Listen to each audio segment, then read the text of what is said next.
Right, going live on IG here. What's the deal, everybody? It's a big fight weekend. It's Cinco de Mayo weekend. It's Abe G, Abraham Gonzalez, your host, along with Zachary Ochoa, your other host.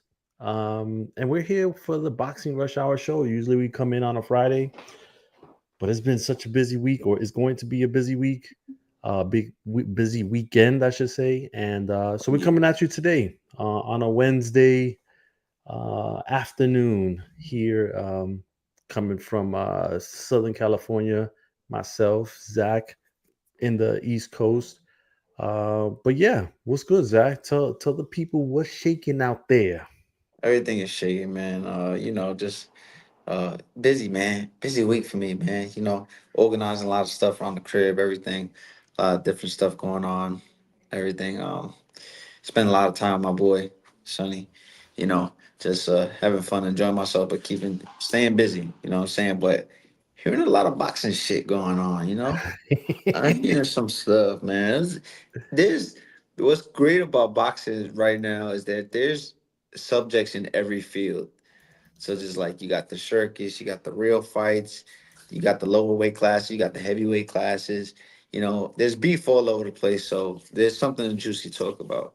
You know, Yeah. And listen, man, I don't even know where to start. But you know what? Let's start with one of the crazy oh, war oh, that occurred this weekend. oh, Um, oh. Chris Eubank Jr. versus Connor Ben. Man, what a fight, bro. Um, I was, the whole weight thing kind of threw me for a loop, right? Because Chris Eubank Jr. Didn't make weight, and then he had the 10-pound rehydration clause on there that he had to weigh in the next morning. So I was a little concerned with that. I was like, oh man, is he going to be a shell of himself? You said that the when we spoke on the Yeah, and phone. I was a little concerned. Um, let's go back to the arena when they walked in. You saw Eubank Senior, open the door, place went crazy. When you saw that, did that change anything for you before the fight? All right, so check it out. This how it goes down, right? I'm chilling, you know what I'm saying? Just doing my thing, all that. And I'm watching everything, what's going on. And I'm hype about the fight anyway, because I know it's gonna be a great fight, everything. But yo, they showed Chris Eubanks Sr. They opened the door and they showed him. I went crazy, bro. I You was popped. hype. I was hype. I was like, what? That shit was so fucking fire because I was even talking and thinking about that. Remember, I even told you, yo, Yeah, it feels weird that they're not even together. Nigel versus, like they're supposed to be in the same. And yo, it happened. I called Abe. I called you immediately, and I was like, yo, Abe hits me with the yeah, this is that. I'm like, yo, bro, who cares? This is fire. He's like, yeah, we're gonna see. Cause Abe is always like real like hesitant. He don't get too high, don't get too low. You know what I'm saying? Me, I'm getting high, we going crazy. You feel me? That shit changed everything for me for that fight. Big time. yeah, yeah. Now, after coming down from that, right? Okay. There was a couple of things that were a little bit of a red flag for me. Um, I know that fighters normally, they take a swig of water in the back and everything. But there was a shot where Chris Eubank took like a chug of water. Like he was chugging that bottle of water in the locker room. And then he did the same in the corner before they the referee called both fighters to the front. Normally you still see a swig of water in there, not so much, right? But he was Yeah. chugging water. Yes. That was a concern for me. I thought that was, playing to Eubank, being a shell of himself and being really dehydrated.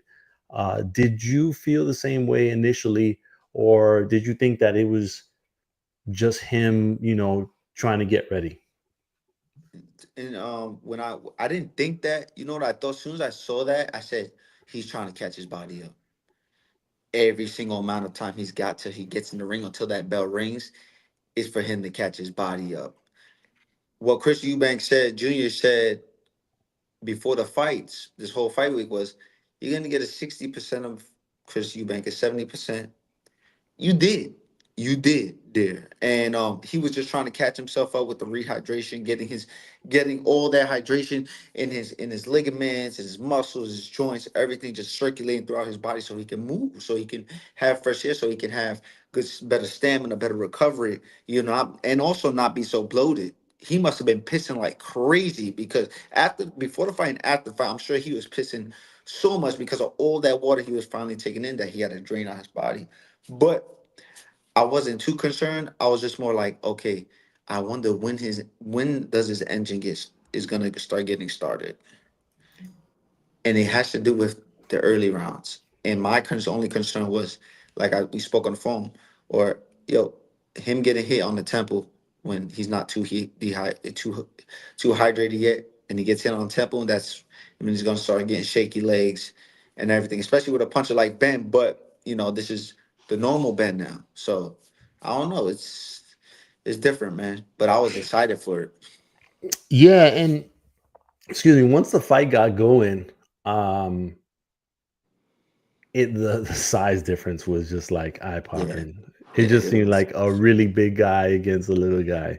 Yeah. Um, were you surprised on on Ben and how he was able to catch Eubank and stun him quite a few times throughout the fight? And did you think that he was going to be able to have some of that towards the last part of the fight? I was actually I wasn't surprised when it came to Conor Ben stunning Chris Eubank Jr. because Chris Eubank Jr. was very dehydrated and he had a weight clause and everything. You understand? So I wasn't really surprised about that. It was more he got stunned because of the weight than Eubank's power than Ben's power. You understand? But what I was surprised about was Conor Ben's movement, his and the way he was picking shots in the beginning and early in the fight. He was doing very well. But when a guy like Chris Eubank, his body starts coming back to normal. And he's a very smart fighter, bro. He's been in the ring with a lot of great people, and he's even fought Billy Joe Saunders, who's a great boxer. That guy almost kicked out the place, but we talk about that later. But yo, then he just started making things a lot real difficult for Conor Ben, and it started getting interesting. Yeah, and I think that towards that when he finally warmed up, as you alluded to earlier, I think that's when you started seeing, his, what he was doing. He was starting to work. Um, but that last couple of rounds, man, Ben turned it up. And that final round, bro, like talk about emptying the tank. Them dudes emptied the tank. They left it all Yes, out. yeah, they did. Um, and as much as they had bad blood, because this is real bad blood, like this is family generational bad blood type shit. Um, Eubank was like, I didn't think he had it in him like that, You had to and give him then he respect. he had to give him that respect. Had to give him this respect. This was a clean fight. He tested good. Everything was great. Guess what? Conor Ben is good in my book now. Before that cheating shit, I ain't like it. But him having to move up and then fight a guy clean now with testing and everything good, yo, you get respects. And he showed a lot of heart. He would have gave anybody else a run for their money that night. He might would have beat anybody else. To be honest, he was on. He was on. But straight the fuck back. I'm gonna tell you these last rounds, bro. I got my son eating his pasta, man. And he literally is like trying to like sneak that he's not eating. And I'm watching the fight and I slam my hands on the table, go, let's go. And he goes, and I go, Sonny, you see that? He's like, he started eating more. I'm like, yo. it was really. I don't care what anybody says. That is literally fight of the year candidate. The top. It's right now. It's for me. It's nominated number one. And how I feel, how I know it is because I felt it in my heart. I felt it in my heart while watching this fight, and literally, I can't front. You could have cried watching that fight. The reason why is because I'm a fighter, so I'm talking like this. They're giving everything. They're putting everything out there. They're putting their whole everything they got. Emptying that motherfucker in sparring when you did it in the ring in a professional fight. They emptying everything, bro. Connor was emptying everything. Chris Eubank was coming back. It was like sensational. Go ahead. I don't know about a rematch. Go ahead, bro. Oh man. So this is the thing. Eddie Hearn was on Errol Hawani's show, said that it did almost a million pay-per-views buys um in the UK by itself. And so they figure worldwide is probably at a million. You can take that for whatever it's worth, right? It's worth a lot. Yeah, I mean, if it's true, like Yeah. promoters are gonna be promoters, like unless you see the actual numbers yourself from the outlet or whatever, you're really not gonna know, right? But I would have to say that, a rivalry like that, a domestic rivalry, that is, deeply rooted within families and all that, that people were invested in that fight. And I so was. I could probably believe that it did around that number. Um, so now they supposedly Turkey Al Sheikh has a contract for them to do the rematch in September or October, something like that. Okay. Eddie Hearn is like, he's gonna talk with Conor Ben because he's not so sure that Ben should take a rematch. He said that Okay. fight, that's the type of fight that takes a lot out of you. You leave a piece of yourself in the ring. But at the end of the day, like I don't see the biggest money fight next to the first one is the second one for both of them. I Yes. don't, you know, Eubank wouldn't get a Canelo fight until sometime next year at the earliest, right? What are you gonna wait for that? Like, this is, they probably made a good amount of money. They had 67,000 people Come on. there. Like the rematch, you could probably do it in Wembley. Maybe you get 90 this time, just off of the vibe of the first one, right? Um, and folks, Steve Kim has said this on his podcast that there was some folks saying, oh, but it was two B-level fighters, whatever. He was like, when was the last time A-list fighters gave that much, right? And produced a classic. Gotti Ward weren't A-list fighters. You just took that on my head. You just took Yeah. it on my head. Just took it on my Yeah. head. So it was, I mean, listen, it was something. It was something. Everything Uh, now when it came to because we skipping, bro. When the theatrics of the ring walks were amazing, bro. The whole event was perfectly done, man. And it everything just came out great. The way their ring walks was, the press conference, all the way to the fight to the end of the bell. It was literally perfect. My thing is this: we're talking about money, okay? What do you do if you're Conor Ben in this situation, right? Do I want to become world champion, or do I want to be have this big fight that's going to give me even more wealth, but take away so much of my career? Because a fight like that, Bernard once told me, fights like that take away fights from you, and that took away some hearts from Conor Ben. And if he does it again, which he shouldn't, because I really don't think the second fight would would uh would be better for him, because now Chris Eubank knows him more, and Eubank has a lot more experience, and he know how to get the weight down and come back up.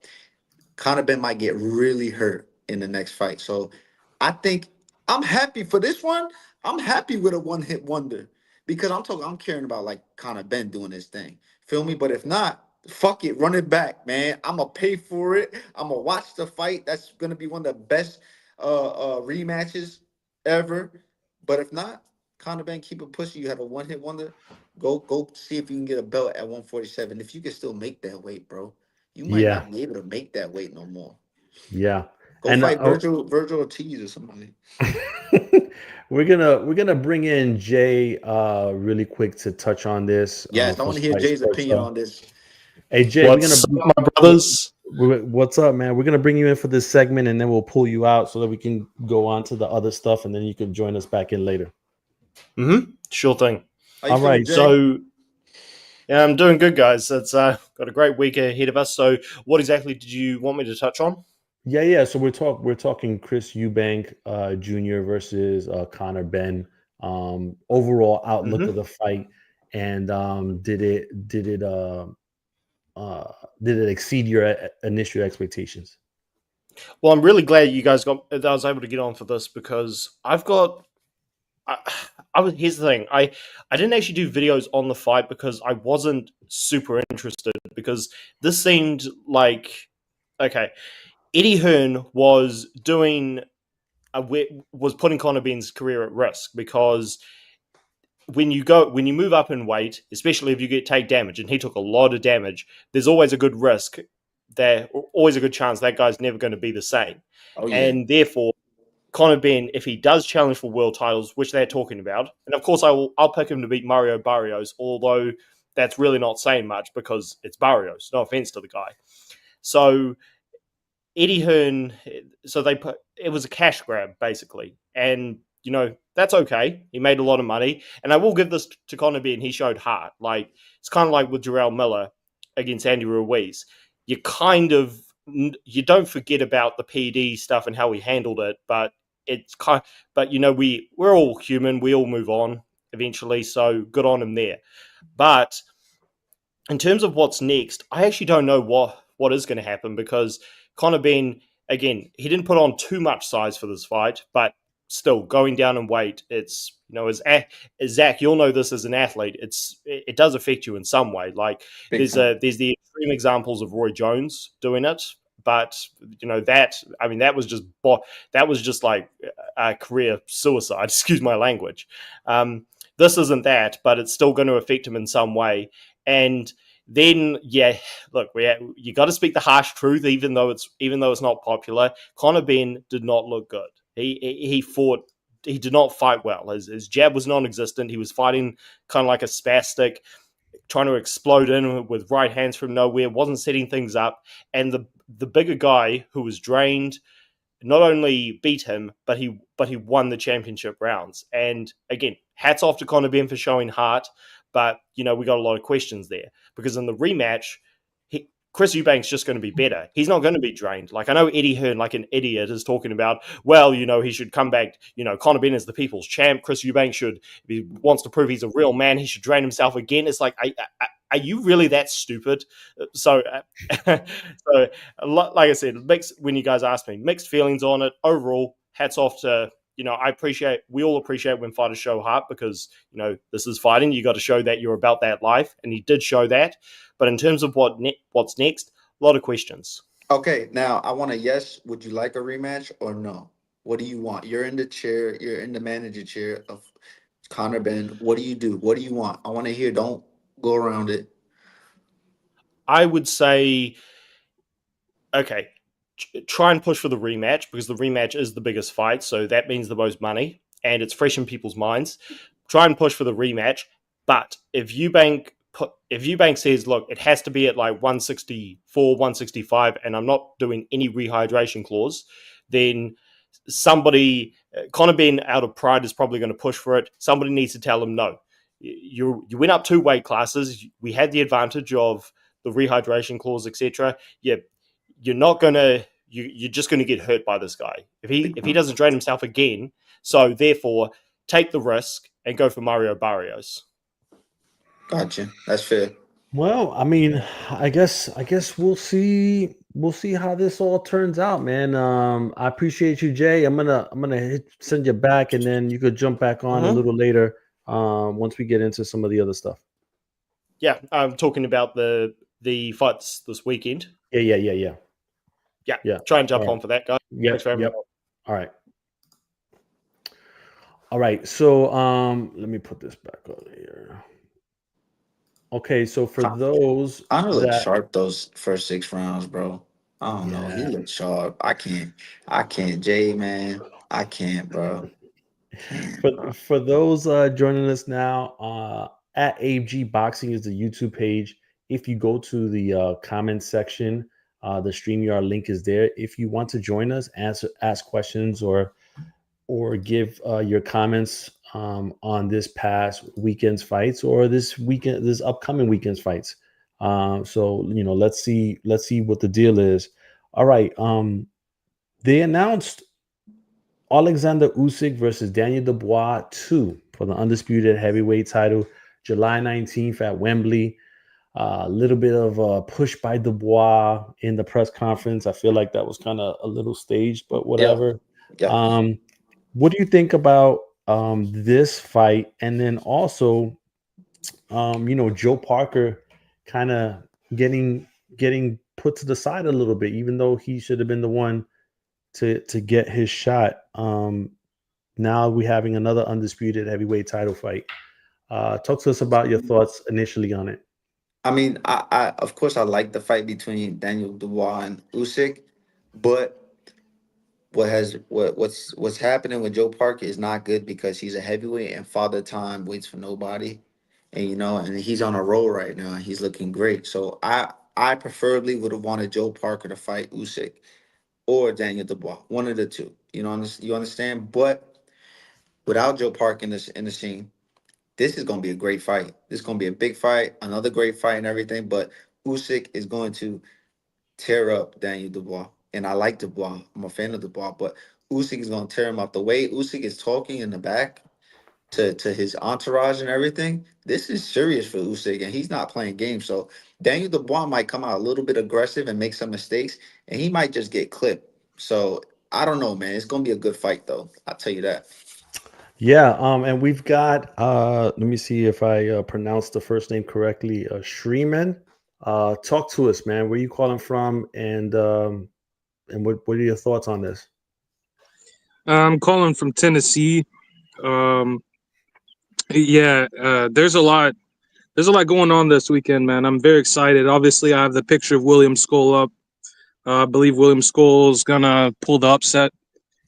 He has that style that gives Canelo all kinds of trouble, and we're going to see a fair reflection of that on fight night. Of course, I'm Ooh, also excited. I'm also very excited for Ryan Garcia versus Rolly Romero. I Yeah, think it's a good Ryan's fight. gonna catch him around the eighth round, hmm. so it's gonna be pretty good. Yeah. Let me ask you this. Because I've been having these conversations with some folks about William Skull, and I I also can see a scenario where he can win this fight, but not on a positive note. In a way where William Skull can stink this one up. He can make this one into a stinker, and that could present an issue for Canelo, and Canelo could lose on the cards potentially. So, do you see a scenario like that, or do you think that Skull is going to be dominating Canelo with a style that he maybe underestimated? Well, William Skull has a pretty solid right hand. He also has respectable power in his punches. Otherwise, the majority of these fighters that he's come across would have walked right on through him. Um, he has enough. He kind of has that power. I don't know if you've ever heard the name of Sven Otka, former Uh, IBF super middleweight champion, early 2000s. Vaguely. Um, yeah, vaguely. He kind of has that. He has this hybrid style. He has that German style, and he also has that slick Argentine style because William Skull, he's fought in Argentina as well, and he's fought in Germany. So we have to look at his skill set, which is the jab, which is the good footwork. Some people are over ridicule him by saying he doesn't move his head enough. Well, All right. I when think you're I moving your think feet the way he does, it yeah. doesn't really matter. I think when people say that he doesn't move his head enough, I mean, when you're a good ring general, when you have good ring generalship and you have good legs and a good, really good jab, you don't need to be moving your head too much. You need to be on point, move when you need to move, but your legs and your jab can get you out of the way of a lot of things most of the time. So you can see Skull like jabbing and moving back, and then Canelo missing a hook or anything. You can see that. You can see that. He's very unconventional. Very hard to predict certain things when it comes to Skull and everything. But I just really think this is going to be another Canelo night. I think it might just be another Canelo night, and Skull gonna make a good name for himself. And then after this, he can get even bigger fights. But I don't think it's gonna be Skull's night. Tell you that. Yeah, and joining us here also is the Brooklyn man, Mikey Woods. And we'll see what it is. Woods, I'm gonna get you here in a second, but I wanna get some more from Streaming here.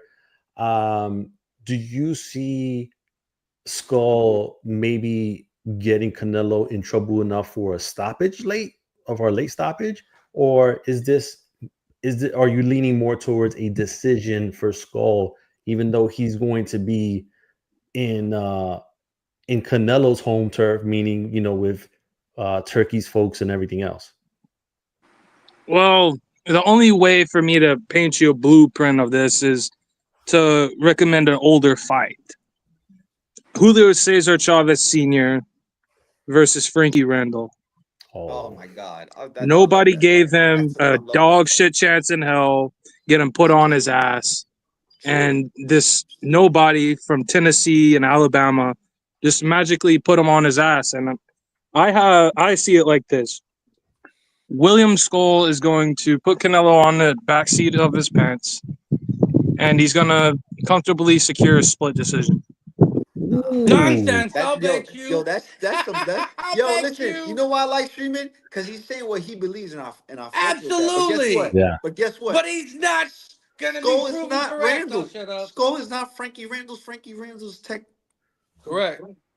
But but I do understand where he's coming from. Nobody gave him a chance in that point. But Yeah. bro, Never This wise. this Canelo's is not the one. this is Never wise. the only thing that I have that is going to be hard for me to accept would be Skull getting a split decision in Saudi Arabia. You're not getting If no split if the decision. if the card if the Well, fight is yeah. close, Right? Canelo is not losing on the cards. Turkey will make sure of that. Like And if Skull that's did my Well, I'm enough just to win, saying I would want him 10-2. to win. I'm saying Skull has to win 10 rounds to win a 7-5 on the scorecard. yeah, okay. I get that. I get that. I No, like that's a this good point. guy. What's his name? Shriman? You good stuff. Abe, who is this guy? He's good. I He's don't know. He just came on and bro, He's he's we don't from good. even know him. Tennessee, sign, man. sign him to a He's sign from him to Nashville. some kind of a contract. This guy makes fucking sense. And like Zach said, I like his balls too. Yeah, Now, I he's actually have a boxing license too, so out there on that limb though, because Skull is there for a reason. Couple reasons. For himself, to make money. Yeah, Number Streaming, you two, he's there to uh, lose. Not on purpose, but just everyone knowing their shit in the game. That MF is not winning. If he does, it is the So life upset of the changes. year. Goes Yep. without saying. Could it happen though? Which would what I give my guy kudos for? It freaking could happen.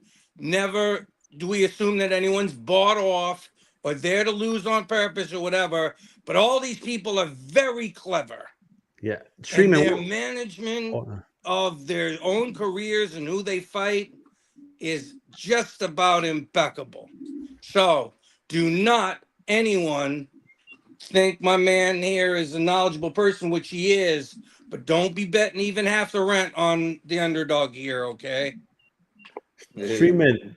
What were you saying that you were I'm not a you were ready? gambler anyway, so I don't worry about gambling. Me neither. You know what I Smart. think what happened? I think what happened was Streaming was at an event, some boxing event. He might have had gotten a picture with Skull one time or met one of his managers, say, "Hey, what's up?" And now he just a Skull fan, and then and he watched a couple of his Streaming, fights, and now he's like, come "Yeah, back. Yeah, I'm Is that all for true or Skull. false? Are you a Skull fanboy? No. Well, I'm a super Skull fan. I've been watching him since his Well, fights in Argentina, bro. Okay. all right. No, See, you've Yeah, been Oh, see, that's seeing a bunch different. of his You because see, fights. that's he That's fought not different. in Argentina, he's fanboy. fought in Yeah, all right. Germany. Yeah, so he's a Facts. solid fighter, man. okay. So Yeah, that makes I'm sense. So in this Tennessee play college football playoff hoodie right here. So nice. I'm You dripping played out today. college football at Tennessee? No. Oh, All oh, right. you Well, did. listen. I mean, there's plenty of people that are giving takes on Skull that haven't seen any of his fights, right? That's Yeah, but I it. do So have this. what is that? What What is is that? that? That's a boxing license. That's my federal boxing ID card right there. That's his I All thought boxing it right. was ID your. card. I thought it was your THC medical Nah, license, that's a bro. federal. That's a federal Oh boxing hell ID no. card. All right. Yeah, that's why I didn't recognize it. I recognized the other thing maybe, Listen, but not the man. boxing license. All right. He What's bringing your out the pro federal record? ID license. Listen, man. Just want to let you know. I don't know, man. I think it's gonna be a great fight with Skull and Canelo's gonna be real good, but A I think it's great just gonna fight? be. I think it's just gonna be another Canelo night. Another Canelo night. Skull gonna give up a good little fight, and then it might even look like Benavidez. What's his name? The What's nail, Charlo? Vosdick. no the other one? The other one. What's his Morel? name? Uh, Yeah, it might be like a David Benes Morel, except he might just get stopped. Skull, who knows? But I mm, don't think Canelo's pop is there right now. You know what I'm no. saying? But it's gonna look like a nice decision for him, like a nice cruising win. Yeah. You know? Yeah.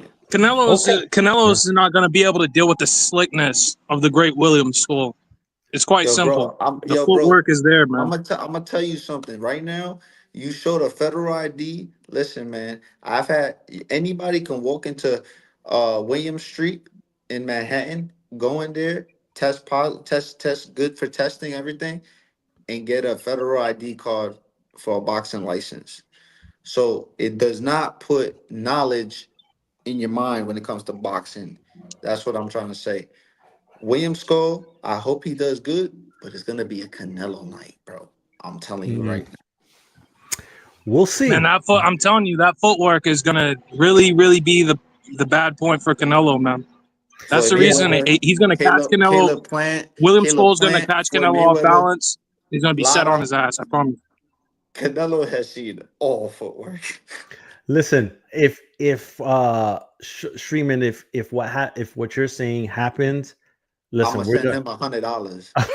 we're I gonna do a promise, bro. whole show We gonna dedicated we to gonna we giving you your gonna we gonna we flowers. gonna give you your flowers and all that, but it's not happening, bro. Yeah, listen, I mean, and I think I told Woods this, and I mentioned it earlier. Um, Skull has he is he has the opportunity, or he has the style to make this a stinker. I think it is. A stink fest. He reminded me of, not just because he's Cuban, but what was it? The guy I told you that, Woodsy, yesterday. The Erslandy brothers. Lara? No. Bartholomew's The bros. The Bartholomews. Yo, are you Oh, Oh, serious? Yo, twins, that's stinkers. funny. That's yeah. funny. He might be a little better than them though. Yeah, but what I'm saying is stylistically how they can get I don't a know. W, but it doesn't jive with the And fans, right? they can take an L, making it stinky along the way, Yeah. almost being like, oh, if I really wanted to, I could beat this guy. No, this Yeah, is right. it's different. Absolutely. Someone that is so adept. Listen, for Shri, props to the kid for seeing skulls. So that's why we're not all dismissing him out of hand, right? Yo, you go to YouTube. I'm just trying to look for freaking video on the guy. You don't find all you know what I'm saying? I did the search on my phone. Where's the footage? So a lot of this is assumption, knowing after covering for 20 years, like Abe, for 3 decades, and Zach being in there, Fuck knowing yes. you can, bro, you can have a license, but the knowing comes from repetition and seeing how the business works. Yeah. Mhm. It's a And not taking business. not taking So, away things from a fan and from somebody who wants to talk, because everybody's allowed to talk and supposed to talk. sure.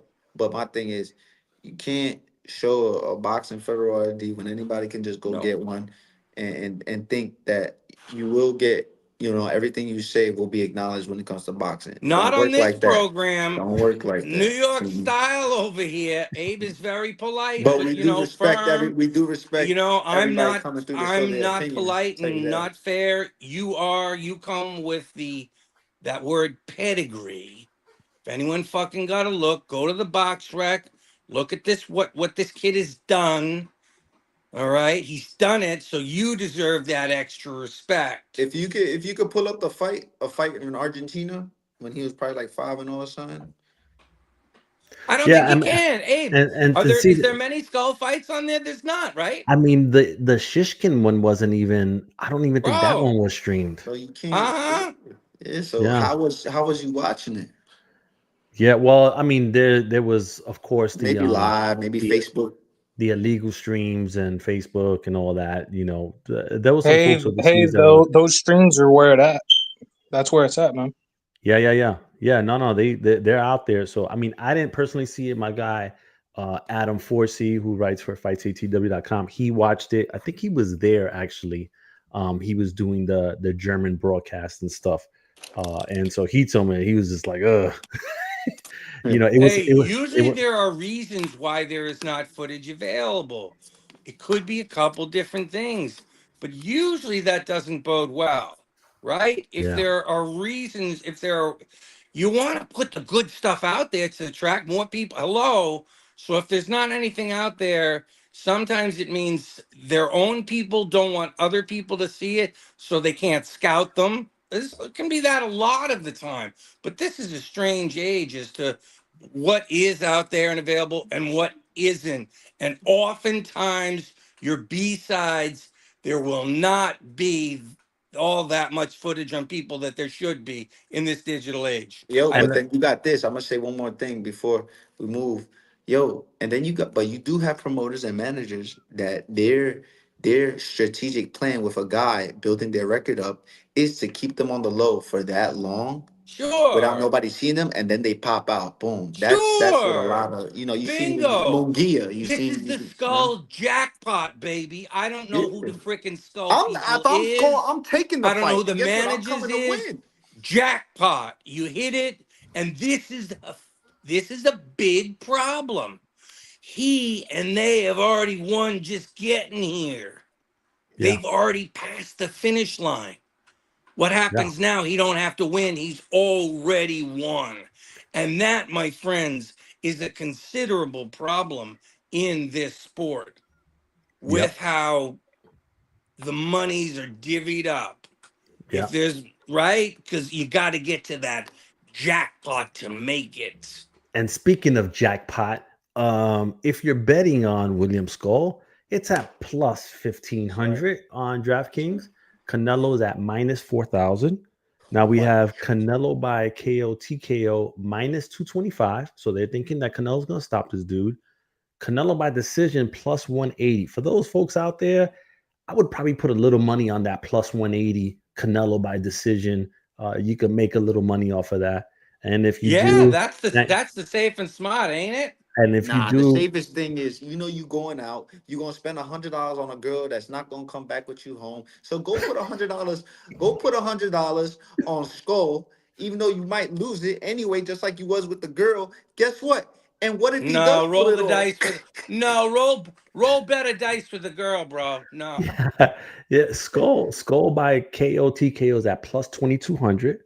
Huh. And then not in Skull a by trillion decision years. is at plus 3,000. But listen, again, Mike, if you're gonna gamble, I'd Mike. say take advantage of Canelo by decision right now at plus 180. Take advantage of Yeah, that because that line is not going to be there long. yeah, All right. straight up. All right, listen, we're gonna move on. Streaming, if you want to stay on, you're more than welcome to. If you don't, it's all good. You could hop back on a little later. We're going to be getting into before we get into the other fight, Sebastian Fundora. So he was supposed to have a purse bid WBO purse bid with Xander Zayas today, 11 a.m. Pacific, which has come and gone already.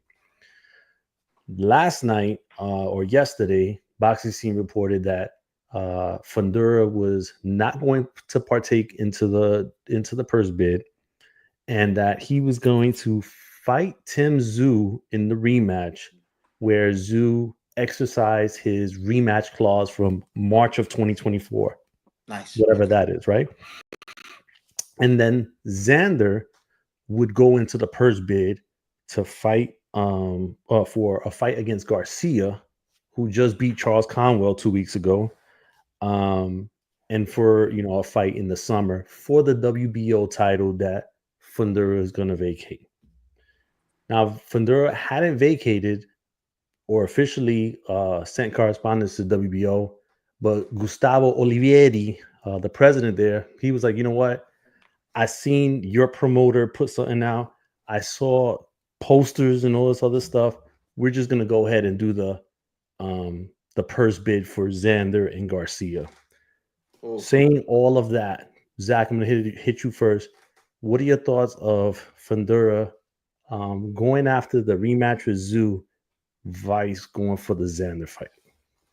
To be honest, I mean, I'm gonna be straight. It just makes more sense. If I'm Fundora, no disrespect to Xander, but Xander's not even close to. I need a big fight. Fundora hasn't gotten the big fights. Those are big fights. Those are him going to Australia. Those are him getting big money fights. You understand? Not no little Xander fights. Because if he goes and stops the little Xander fight, what's he gonna get from I that? want to see Zach fight little Xander. I'll fight him. I I just need to. know. I just need I to want to eat a fucking little see bit. that. I just need Sorry. to eat a little bit. But that's my Puerto Rican guy. But I'm just Sorry, saying. yeah. But now, if I'm Xander, I'm gonna be upset and everything. But you gotta really think. If I'm Fundora, what's the bigger fight for me? If I beat Xander Zayas, you were supposed to beat him easy, right? Whatever. You don't get nothing from that. Now, if you go back, you get big money fighting Tim Tszyu, and then you beat him again, or great. That's big time. You understand? Now, on the flip side, when it comes to Xander fighting this guy Garcia, it's a really, really dangerous fight. Garcia is a really awkward, tough fighter. The reason why Charles Conwell couldn't beat him was because Charles Conwell didn't think Garcia was still going to be standing. And I think Charles Conwell, his stamina came down just a little bit. And then this guy just started throwing body shots from wide, hooks, uppercut. It was a tough fight. So I think a fight with Xander and Garcia, that's a tough fight for Xander, big time. But guess what? If Xander comes out and beats this dude, guess what? He just proved to everybody that he belongs because Charles Conwell was a bad motherfucker. And he still is, but he just happened to get beat by Garcia. And if Zayas could beat him, that would be a good look. And an earned shot. Mm-hmm. Woodsy, talk to me, Brooklyn man. What I mean, you've seen Hey, Xander come up. Like, what are you thinking? that Brooklyn man, that guy right over there just gave a tremendous summation. I cannot surpass it. Spot on. Thank Listen, you. in any of these shows, right? We wear many caps. I do. Fan, journalist, promoter, manager, all these things. Zach pretty much ticked all the boxes as far as summing that up and why it especially works for Fundora. The most money. So that's it. I don't need to just what Ochoa said. And I'm serious about, can we find a weight differential? What is you weighing right around now? And that Punk no, I mean and that Zayas, can we find a weight, bro? He ain't a punk. He's just not No, on I'm saying it. not on I was Fundora's saying level, it man. as your manager. Oh, my manager. I don't know what contracts you Well, I got, would co-manager, appreciate whatever, but if you I'm send me. on I your would have to behalf, just. Captain Lou style, brother, Captain Lou. I get I a would little just bit have to vociferous. just send me as my manager. I would like for you to just send me a couple more protein shakes every week, and I'll take care of it. That's it. All A right, good let's jab, do it. and if you get hit I'm with an banging the overhand right, drums for this. I don't And know. and listen, I think whoever if the Zayas Garcia fight happens now, mind you, Garcia is with If that's right, Zanfer. if that is Yeah, that going to happen? Yeah, because he's with Oh, Zanfer. Peter Khan, the manager. Does he want that happen? This guy coming off what now? 2 wins over fights that he wasn't supposed to win. That guy's streaking. Yeah, but I what if haven't he done the just deep what dive if study on him, but it what if wouldn't surprise Zayas me if Team Zayas looks for something else. yeah, but what if Zayas comes up and beats this guy? Guess what? Yeah, He makes a himself a legit big fucking player. thing. That's what you said. That's what I said. All your points were great. You know, Me, I'm being a little bit more circumspect and saying smart managers, quote unquote smart, sometimes do a disservice by not booking that tough one. Avoidance. And Well, when does it bite you? this is the thing though. At the With fucking top, when you get to that top level, because you haven't had to dig out of deep, dirty, nasty trench, which is where eventually you're going to be. And like Abe knows, once he's done it, that's a big addition to the back of your mind. And Zachary knows that. And I don't know how much our man Xander knows it, or his people and his management. this You is come on, people. You want to yeah. read in between the lines now? A little bit fucking read in between the lines. Managers are sometimes real smart on behalf of their guy when they don't fully trust them. yo, I Not want to saying hear. I Yeah. know that to be the Hold on. case, but some of I the want to hear from. behavior Let indicates that may be so. hold on, Mike. I want to hear from Abe. Abe's been a little too quiet these past Yeah, minutes, this man. is this is What's the going on, thing, Mike? man. Couple things here. One, I think Xander is going to push for the fight because it's the WBO title. Yes. He's been wanting the title for a while. One and Oh, two, the go for it. WBO is Go a for it. Puerto Rico Yeah, go title. for Like it. it has to happen for him for that reason, right? You brought Also, something else into it. Beautiful, Abe. This is why Zach pitched it to you. All the angles around the curve. There you go. Puerto Rico. yeah, and then also this will probably be Top Rank's last fight on ESPN. I would assume that this is going to be the one that they end the because their last fight is July and mid July or whatever. That's right. I think this is going to be the one Hey, they're do gonna that. Please they're go gonna out with a roll out. good bang, guys. Go out with that good bang. Give us something. Try to give us something great. Yeah, Now, Abe, what do you hold on, what? and shout out Go to my ahead. man Gabe Rivas on Instagram from Top Rank. We said that for you, Hey, buddy. Reeves, what's up, man? Go ahead, Zach. Now, Abe, I got a question. Now, if would it be a disservice to himself or a good move? I'm leaning more disservice if Xander's people don't push for that title fight. Listen, don't Xander wants a title fight, Yeah. so I'm it's saying against this guy. That's but it. see, this is the thing though. If he doesn't fight him, who's he gonna fight? The Russian from main events? No, not the one that beat down Tim Tszyu. No, that's not gonna happen because that is high risk, very little reward, even though it is for a title. That's not gonna happen. This is probably the best fight for him to get to a title. I mean, because the other one is Fundora, and then who's got so Fundora had 2 titles. Is the Russian got the IBF, and who has the WBA? Let me look that up. But as I'm looking it up, I mean, this is the best option for Xander. It is, but it's not an easy option because he has not been through adversity like Garcia has. And it's gonna be very hard. So if he does win, this is gonna be big for him, bro. Like Mike was saying, like, have you really been in the trenches? Garcia been there. He's been in the trenches already. So So this is the other thing. Like, so right now they still have Crawford as the WBA champion, that's but gonna go out. the interim champion is Jonas Telez from Cuba. Another stylistically would be bad fight. And then champion in recess is Jamel Charlo, right? Yeah. And so, you know, is Xander ready for a Jamel Charlo fight? Like, even off the layoff? He would take that. They would take that. You better take that's That's a one you roll that dice on. Now let me Because of the money. say, let me say, the price just went up though with the upset win over Conwell our friend the manager Peter Kahn is gonna be like, hold on now. Whatever the price might have been before, it's different now. So, but I don't think if everyone wants that to get made, that's gonna happen. You And this is guys said it both. That belt, get that strap, get that belt. That's a beautiful feeling. No foregone conclusion there, though. Would be interested to see what our friends at the betting establishments would install as what they see as the odds for that one. Yeah, yeah, that's a that really would be good. close. And then also Yes, Garcia is with Zanfer. I don't know if Golden Boy has options on him. That could be the situation. So it may not be an issue. Golden Boy working with Top Rank to get this fight they done. can do it. They can do it. But they'll probably do it if they can. But if they Oh, do, right yeah, now, working on the other side, the Turkeo, etc. Oh, best old friends again.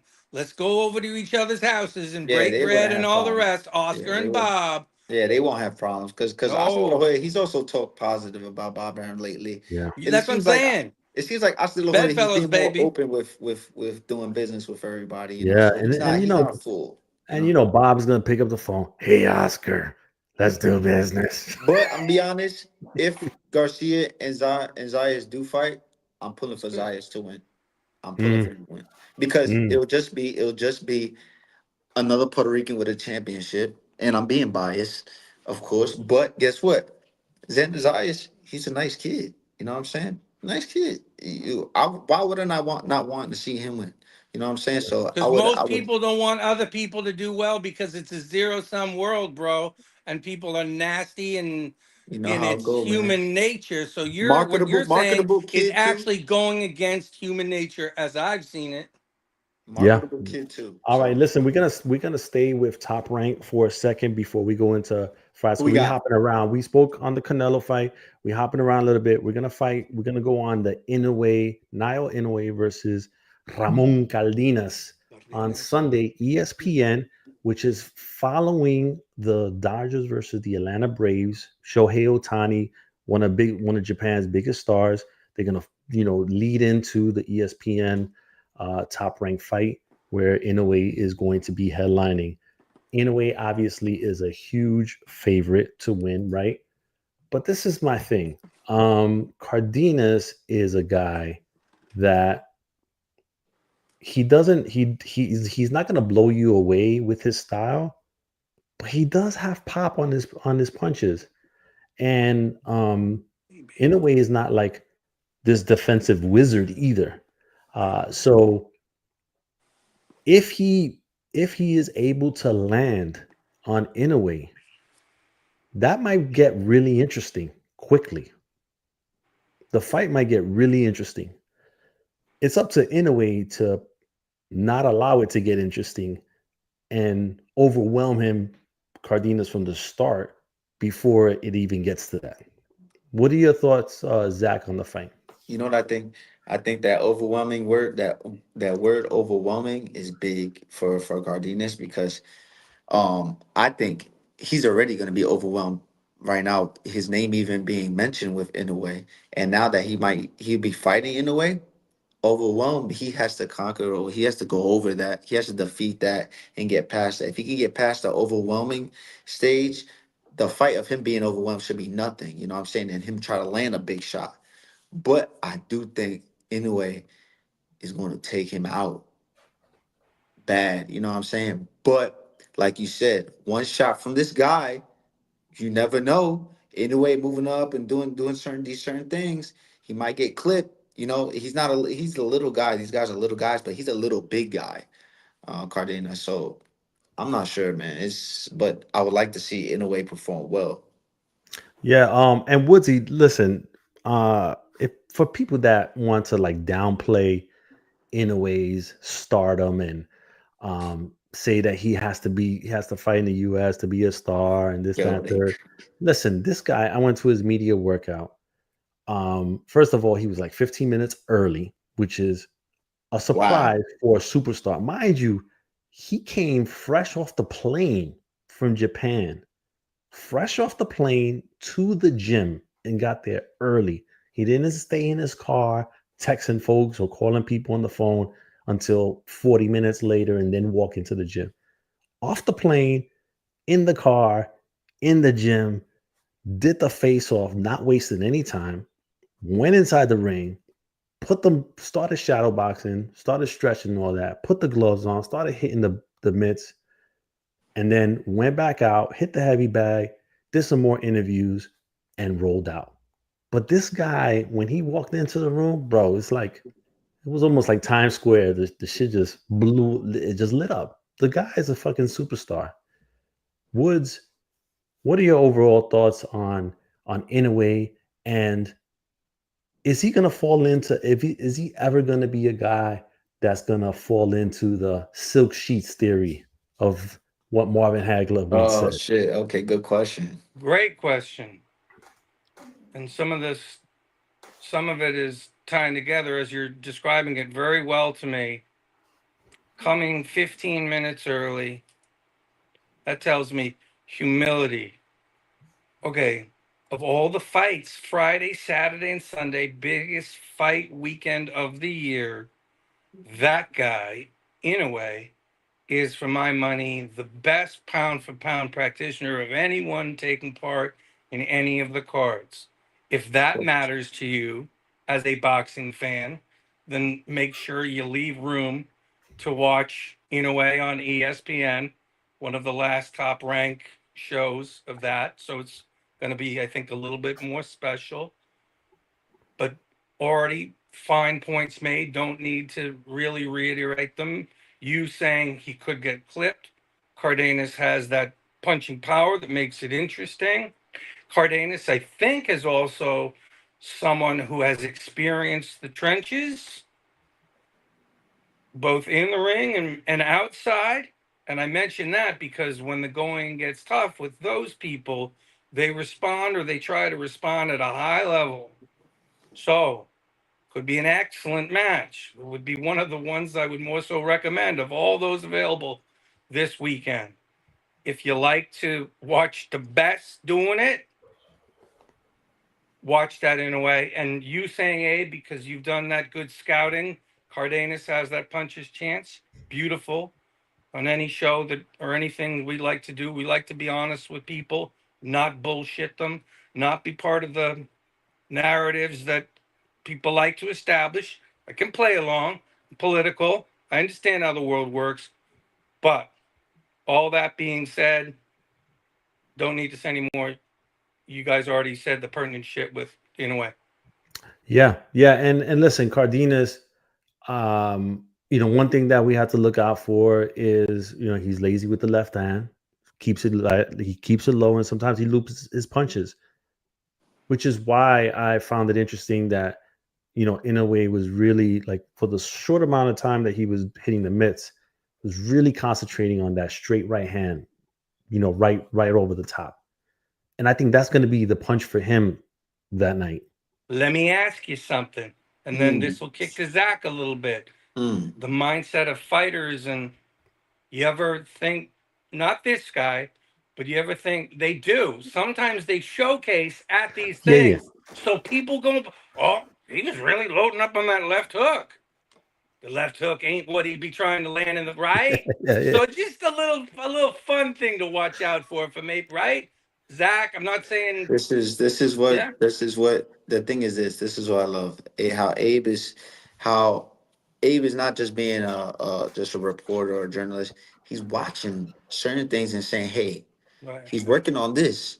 A lot of guys aren't going to say what they're working on in the pad work. They're just saying, "Oh, it was great pad work." No, Abe is seeing Right. what this guy is doing and saying maybe he's working on that. And then what Mike Woods is talking, he's talking more of the inside mental game of, yo, Zach, when we go out there, we just gonna be throwing overhand rights the whole time during the media workout, but you're gonna be beating the shit out of him with this straight right hand and this uppercut.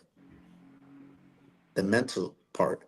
And it can be that because they can watch that and say, "Oh, look, Inoue's working on this. Yo, we got make sure you don't get hit, and you might just get hit with the okey doke." Yep. Mark And it. yeah, and that's the thing. I Bang.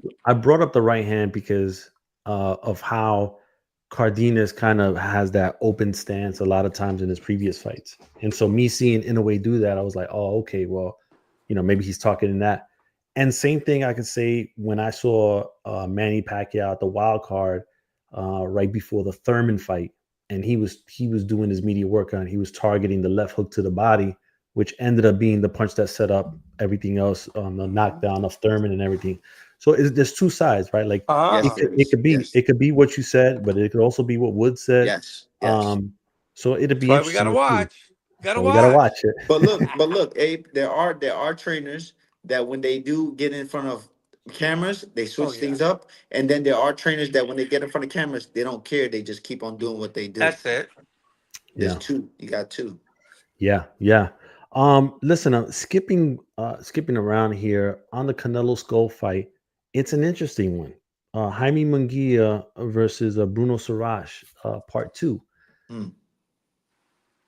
Are we gonna see the same thing happen? Like, I feel like Munguia is one gear, as Floyd Mayweather used to say, straight up and down. No extra stuff added to it. Did Sirachi stumble onto something, and is he going to really do a demo job on Munguia this time again? Damn, man, that almost reminds me when Shane Mosley fought Vernon Forrest Mm-hmm. and stuff like that. Like this is, I don't know, man. That's a risky thing for Munguia. And like you said, Abe, only one gear. What can you really switch up? Are you gonna put more heart into this fight? Are you gonna give it more stamina? Do a little bit more weights? What can you do? I mean, you can do a lot, but when you've been one gear for 50-0 before anybody even knew you, come on, man, it's hard. Yeah, and he's minus 1,000 favorite. Munguia is. Really? Yeah. How? I don't understand. Yeah, and then they got Sarashi at plus 600. Well, I'm putting money on Sarashi. Go ahead, put some bread on him.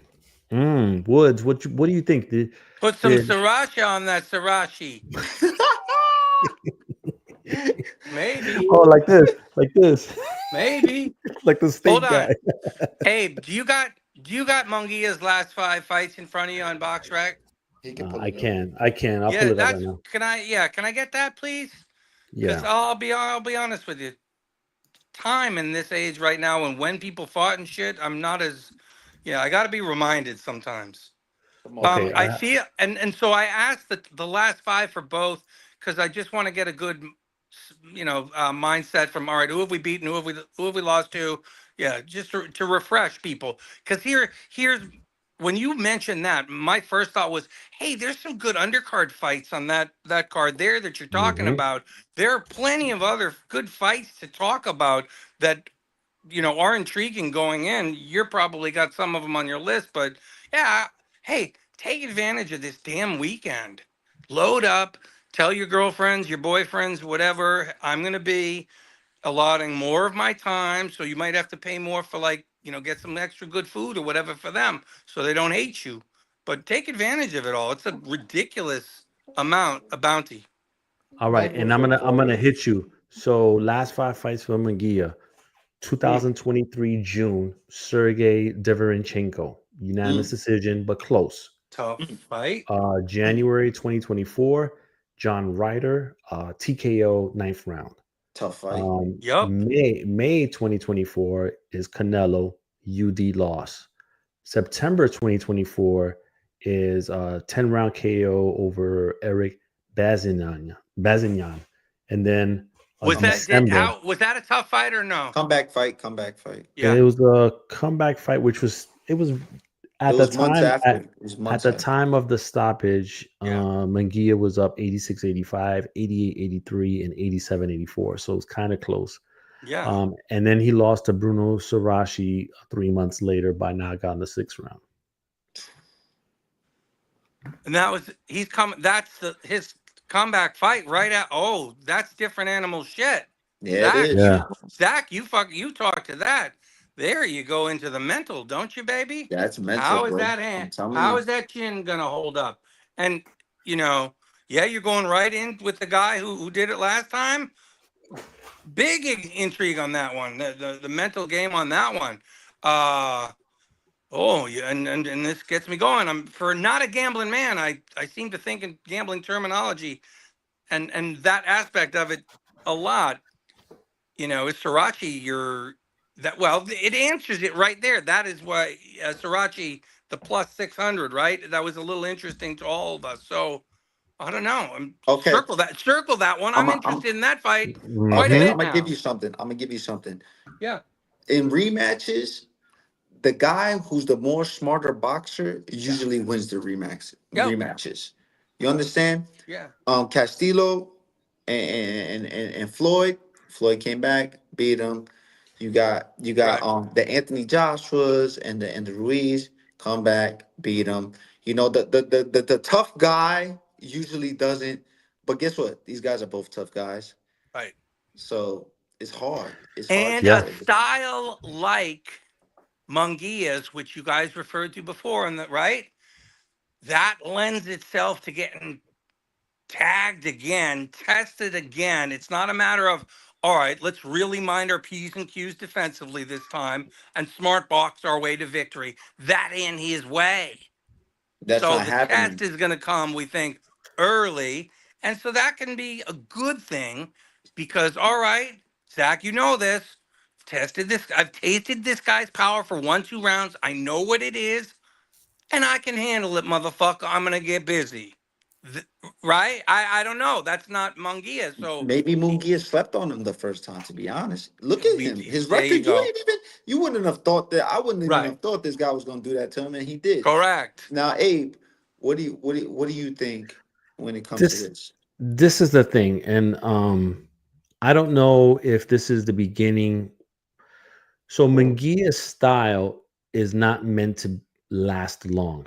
He has led with his face a long time. I think that the Joe Canelo Joyce, fight, Joe the Joyce. yes, the Canelo fight, that's a great example. The Canelo fight was the first time, if I'm not mistaken, that he was knocked down. Okay. And then the very next fight after that, he gets knocked out by Progression, negative progression. yes. So I'm thinking that Srirachi in his mind, like, oh, that iron jaw is not so iron anymore. And I can He might catch try to him now. take him out faster. Yeah, yeah. I'm Yes. putting money on Srirachi. The Hey, Srirachi, hey, is that what you're yo, Abe, that's saying? a Am good I that's a doing good that? shit you said. Yup, Abe, that's some good Yeah. shit. Hell yeah, And you this just and said this that. is the thing. It's only 6 months after the knockout from Yes. Karachi. Telling He you. didn't take an extended period of time to really like Nope. allow But himself to guess get. what? Munguia wins. Hey, shit, fuck. Listen, if Munguia wins, then he needs to go for the biggest fight he can make the next time around Cash because out. his and cash out. Okay, now can I get another question on this? Bruno wins. Who does Bruno fight? Bruno might get a fight with Canelo. I mean, Sheik yeah, might say that might, if it makes sense to the Sheik. yeah. Absolutely. The Oh, Sheik actually shows pretty damn good acumen to me as far as what fights should be made and when. Like, I feel like I align with him. He's like, give me that rematch Look at for Mike. Look the at one Mike. we Look. just saw for Eubank-Benn. Mike gonna So wake up tomorrow morning with like half a mil in his bank. His Excellency is doing remarkably fine work. I love it. Look, Here's look, to look. His Excellency. Mikey, what are you talking about? Bob, it's you. Yo, y'all crazy, man. Sorry, Bob. Just Yo, when we hit in New York is about to oh, pop off. I know. Listen, no, no, but seriously though, like, with this fight, I don't know, man. I just if Srirachi wins, does he get maybe a Jamal Charlo, a Caleb Plant? Does he get somebody like that? Maybe later on in the year. Who knows? I mean, Srirachi, I don't think is tied with yeah. What's anybody. the promotional and managerial? Yeah, That I don't. that often will give you the indicators of what is going to come next, but only if you're real hardcore like Abe and know who is right. You know what I'm saying? That's why Yeah, people read Fights ATW because it's at that level, that hardcore level. If you're a hardcore fan, you want and need to know that because that tells you what'll come next to a degree. Yeah, I mean, he's got a French promoter, La Ferme Creative They Agencies. love making business. I don't know that one. Yeah, No, hold on. I don't love French businesses based on my own past history. I sold nyfights.com to a French media outlet called North Star Media that turned out to be bad actors. Bad actors, bad people. So yeah, next time that ever happens again, no offense to the French, but if there's two options, I'm going to have a longer dinner with the not French outlook. Did not enjoy the experience. The CEO, there was a level of Did they at least give you some croissant? arrogance, No croissants? arrogance, entitlement, and there was bad dealing, I will say, on the record. And you, hey, this is an age where you got to prove shit, maybe. Oh, motherfucker, I can prove it. I got plenty of emails and Skype messages and etc. But I'm not, because it's not the best for my blood pressure. I'm moving on. But all but things being equal, French business, you yeah. know what? Let me tell you, and I got Shreeman and I got Jay on the that's coming on here in a second. And I completely forgot about this, but if Srirachi wins, or even Munguia, you got the Canadian flag over there waiting in the wings, eye of the Who? tiger. You got Christian and Billy. You got Iglesias, two top guys. Who's Iglesias? He's with the Yeah, same Estefan? yeah, All yeah. right. Cuban And you guy, listen, you power. know who they do most business with. So that gives you an indicator of where some of these fights are gonna go. Yo, Where A went in though. other press people do not know this shit. A went in though. He He just do. brainstormed. He just went. He do. Oh man, I'm bringing in Jay. I'm bringing in Shreeman. Listen, we're talking about Jaime Munguia, Srirachi. Jay, anything to add on that? Well, Munguia better win if he wants to have any kind of career moving forward. And uh, you know, I've watched that fight, about as many times as any analyst, and of course, I can't get out of my mind just how excuse me, how shocking it was. But at the same time, it like people saying, "Oh, there was something wrong with Munguia." No, Munguia always fights that way. He's always hittable. He's always upright, and Suas was aiming for that right hand all night long. So if we didn't think Suas was going to be the guy to do it, but this kind of thing was going to happen eventually. And people hate it when I say this because I'm the one who has the reputation of being a Canelo hater. But this kind of thing. I'm not saying I predicted this, but this kind of thing does happen when you rush somebody into the big money, the fight, the big super fight, the big title fight before they're ready. And Munguia, Munguia you're just talking about Munguia? Nah, Munguia was way past due for Yeah, he that. wasn't Like he, rushed. yeah, he was. well, No, Go he was ahead. 45-0 when we were like, dude, fight someone real. Come on now. well, Mike. Actually, that was my point. If you, in terms of the number of fights, he wasn't rushed, but in terms of quality of competition, I felt he was. Got you. Who's I that? I felt I agree with you. yeah. Yeah, So again, I'm not saying that I predicted the Suarez knockout, but I felt that if Munguia was had been a bit more defined against top competition, then maybe he wouldn't have made those defensive mistakes. So he better win. yeah, but this is the thing though. His representation, Zanfer, Golden Boy, they Yeah, created that monster, right? In the sense where, they slow build him and build up his record to the point where fans was like, listen, we're not gonna watch this guy anymore unless you put him in with somebody real. And then finally and that was the Canelo fight. But it took people to be like, yo, come on, man. Like Jaime McGee is fighting this guy. and it's just not pushing It the was needle. actually a heavy feather in the cap of Oscar De La Hoya.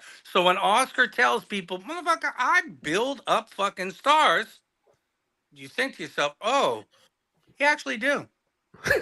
Well, well, if I could just slide this one in there, guys, because we've seen this now with another Eddie Hearn fighter losing, That and not just sounded losing, but dirty.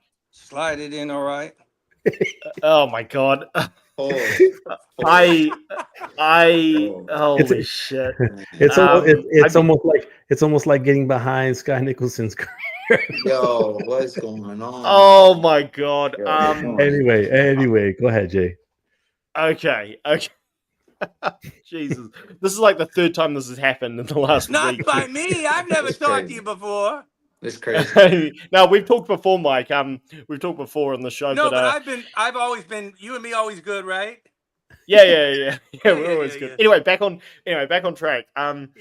Uh, yes, De La Hoya. One thing he is good at is building up fighters, and that's one thing I've criticized Eddie Hearn for. He's not Yeah. very good at building up fighters, Yeah. and but it's kind of a double-edged sword. There was a time, and I bring this up because people think that I have something against Al Heyman for the fights that he's ruined back in the day. There was a Yeah. time when De La Hoya, I mean Garcia, pretty much Golden Boy felt like the graveyard after Canelo left because Ryan Garcia hadn't stepped up. Yeah. Zurdo Ramirez was fighting absolutely nobody, and sure enough, when he stepped up against Bivol, he got schooled. Jaime Munguia, there was a time, I forget who it was. There Triple were G. articles. No, Triple it G. was sorry. He What was about? supposed he was supposed to fight Triple G, and they pulled him. Oh, right. That's another thing. But he was fighting. Actually, this was around the time he turned down the Janibek fight. He was fighting someone who was 100-1 underdog, and the media, who we know are usually very pro Mexican fighters, were saying this is absolutely ridiculous. So it's kind of so there is a time when at De La Hoya, I mean, he hasn't changed. All of this time, he's sniffing whatever he can sniff and getting Sniffing drunk on whatever whatever he he can can. sniff, indeed. Yeah, and so it's Not a like joke. no, that's that's me making fun of a drug addict, and it's so the point is, go. Oh shit! Golden Boy was, it felt like a graveyard. The names were fighting, the big stars were fighting nobodies. Yeah. And I mean, we had dead fight after dead fight after dead fight, and the owner was having fun sniffing whatever he could sniff. So Yeah. now suddenly Golden Boy feels like it's on top, but one of their biggest names has just had the shock of the year last year, and his career is fully on the line. So De La Hoya's done a good job with Ortiz. He's built him up. Zurdo has had a career resurgence, which I did not think he was going to have. So Yeah. Golden Boy's doing okay, but yeah, Munguia, I felt that when you turn down the Janibek fight twice, when you turn down the Andrade fight, Jamal Charlo that fight may not have happened anyway because Jamal was, I mean, he's a head case as well, but it was aiming for the Canelo fight, and they got it because Canelo didn't want to fight Benavidez. This kind of thing, it's unfortunate that's happened, but when you try to manage your career as much as they did with Munguia, it can happen when you least expect it. Yeah, but then I want to but the thing is this, Jay. I just want to say, Golden Boy. I know they've had their ups and downs, but they are literally they have birthed almost 85% of the superstars in boxing right now, as from fight That is one. true. And that fight one all the way to whatever it is now. Of course, guys have separated and everything. Most about Heyman's fighters, everyone has fought from Golden Boy cards, even including myself. But like, you know, every promoter has had their dark days and their bad days. And right now you see Golden Boy coming back up, doing their thing again. But what I can say is though, you can only control so much when it comes to a fighter winning or getting knocked out. They got him with the Derevyanchenko fight. They got him a good win, easy win with Saddam Ali, my boy. But then They got him to fight finally with Canelo, and what was expected? That. But he didn't get stopped. So great, good fight, everything. But what is he doing outside the ring? We don't really know Munguia's life outside the ring. He should have taken that guy out, but he didn't. So styles make fights. I never really want to blame too much on promoters and managers all the time. I want to see what's going on with Munguia. Are you really training on these off seasons, or are you just spending that Canelo money just chilling out? You know what I'm saying? And then you took this guy lightly and got smoked. You know what I'm Yeah. saying? Yeah, and that's Yeah. a, No, and that's a hold on, very hold on, Jay. Hold on, Jay. And let me sorry. get in Shreeman. Shreeman, you in there? Thoughts on this conversation about Munguia and Sriracha. I want to let you get your rocks off. Bruno Saras, I would say he was getting outboxed the majority of the first fight, and he found that right hand. So I feel like unless if Jaime Munguia hasn't made the proper adjustments, we'll see a repeat. But I have a feeling that Munguia would correct his mistakes and, of course, eat by a decision. Yep.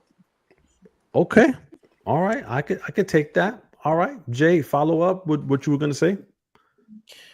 Well, I was just going to comment on what you said, Zach, about how we can't put all the blame on promoters. 100%. I mean, it's a little bit of a separate issue, but there was a lot of time when people were blaming. People say the reason why the two biggest names in the PBC, Spence and Wilder, got smoked by Fury and Crawford is because Al Heyman cursed them. I mean, sometimes you just and we as objective fans know that's ridiculous. Like sometimes top fighters get smoked, like by other top fighters, like Zerto against Dimitri Bivol. So it's not. Yeah, it's. I guess it's just. I don't know if Munguia. He looks like a dedicated athlete. And one thing, I'm critical of Canelo a lot of the time, but one thing you can't take away from him is his head. Like his head is always on straight. So I don't know if Too Munguia much set so. himself up for this. It's boring. He's boring. He's he's that freaking well-oiled machine, man. Guess what? That's not what I like to pay attention to. You know what I'm saying? In this age where it's TMZ, et cetera, it doesn't give me that dopamine spike of interest. And here's a problem. If you don't have that and you're not knocking people out, then there's a diminishment in interest. That is me.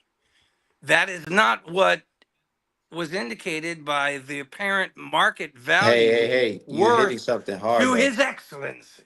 Hold on, Michael Woods, you hitting something hard though. hold on. Pause. But you know what though, Mikey, we're gonna give you your pound of flesh. You want your pound of flesh? I do always, because it's then my hard-earned time. Not really that hard-earned, but it's my right.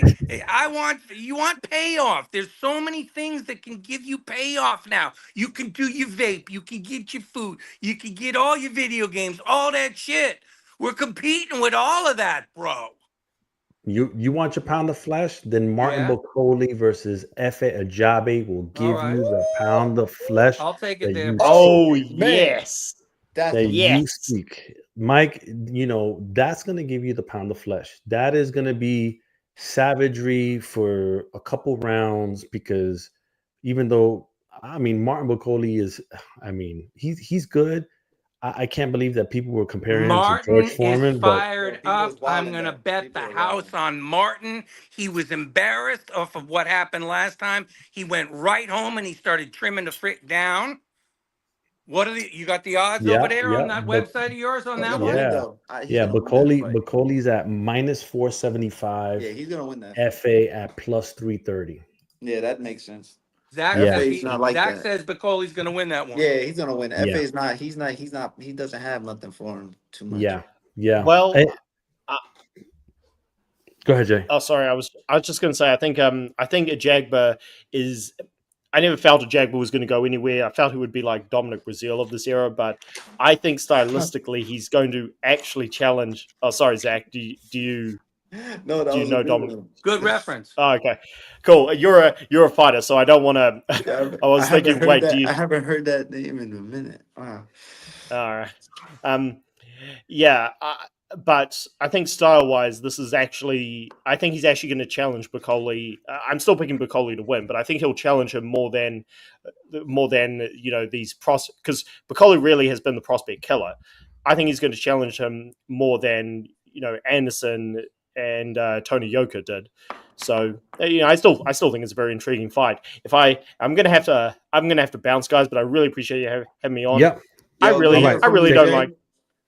Yeah, I really don't like. Yeah, thank you, guys. I really don't like what's going on with Joseph Parker. I just had to again I know, man. I know. put this into the Yeah. conversation. Like I Yeah. know. Bacoli got ironed out, and Bacoli's fighting well before he is. So, and it was like Usyk. I love Usyk, greatest fighter of this era, in my opinion. I cannot wait to break his career down in multiple videos when he retires. But Parker wasn't even in the question. It was like, oh, onto Dubois, and that Yeah. punch was low. Yo, So it's Jay, like, Yeah, give a him little Jay, bit. give him your accounts so that they can follow you. yeah, Fights Will Talk on YouTube and on Twitter. I'm doing my research on how I can stream on like multiple sites like you guys do. Always great to be on, guys, and peace out. Look forward to the fights, and I look forward to being on next week to break them down. Peace out, Mike, Zach, All right. Abe, and Sharon. Later. Peace. Hey, Shriman, I Peace. want to get your take on this savage of a fight between Bacoli and Ajagbe. Is he gonna go past 4 rounds? Man, I think both of these guys. Oh man, you're talking about two absolute savages in the ring. And one thing that I'm gonna say is both of them have enough IQ to where it would carry out until probably about the 6th or 7th, maybe. And I'd see a knockout. Okay. All right.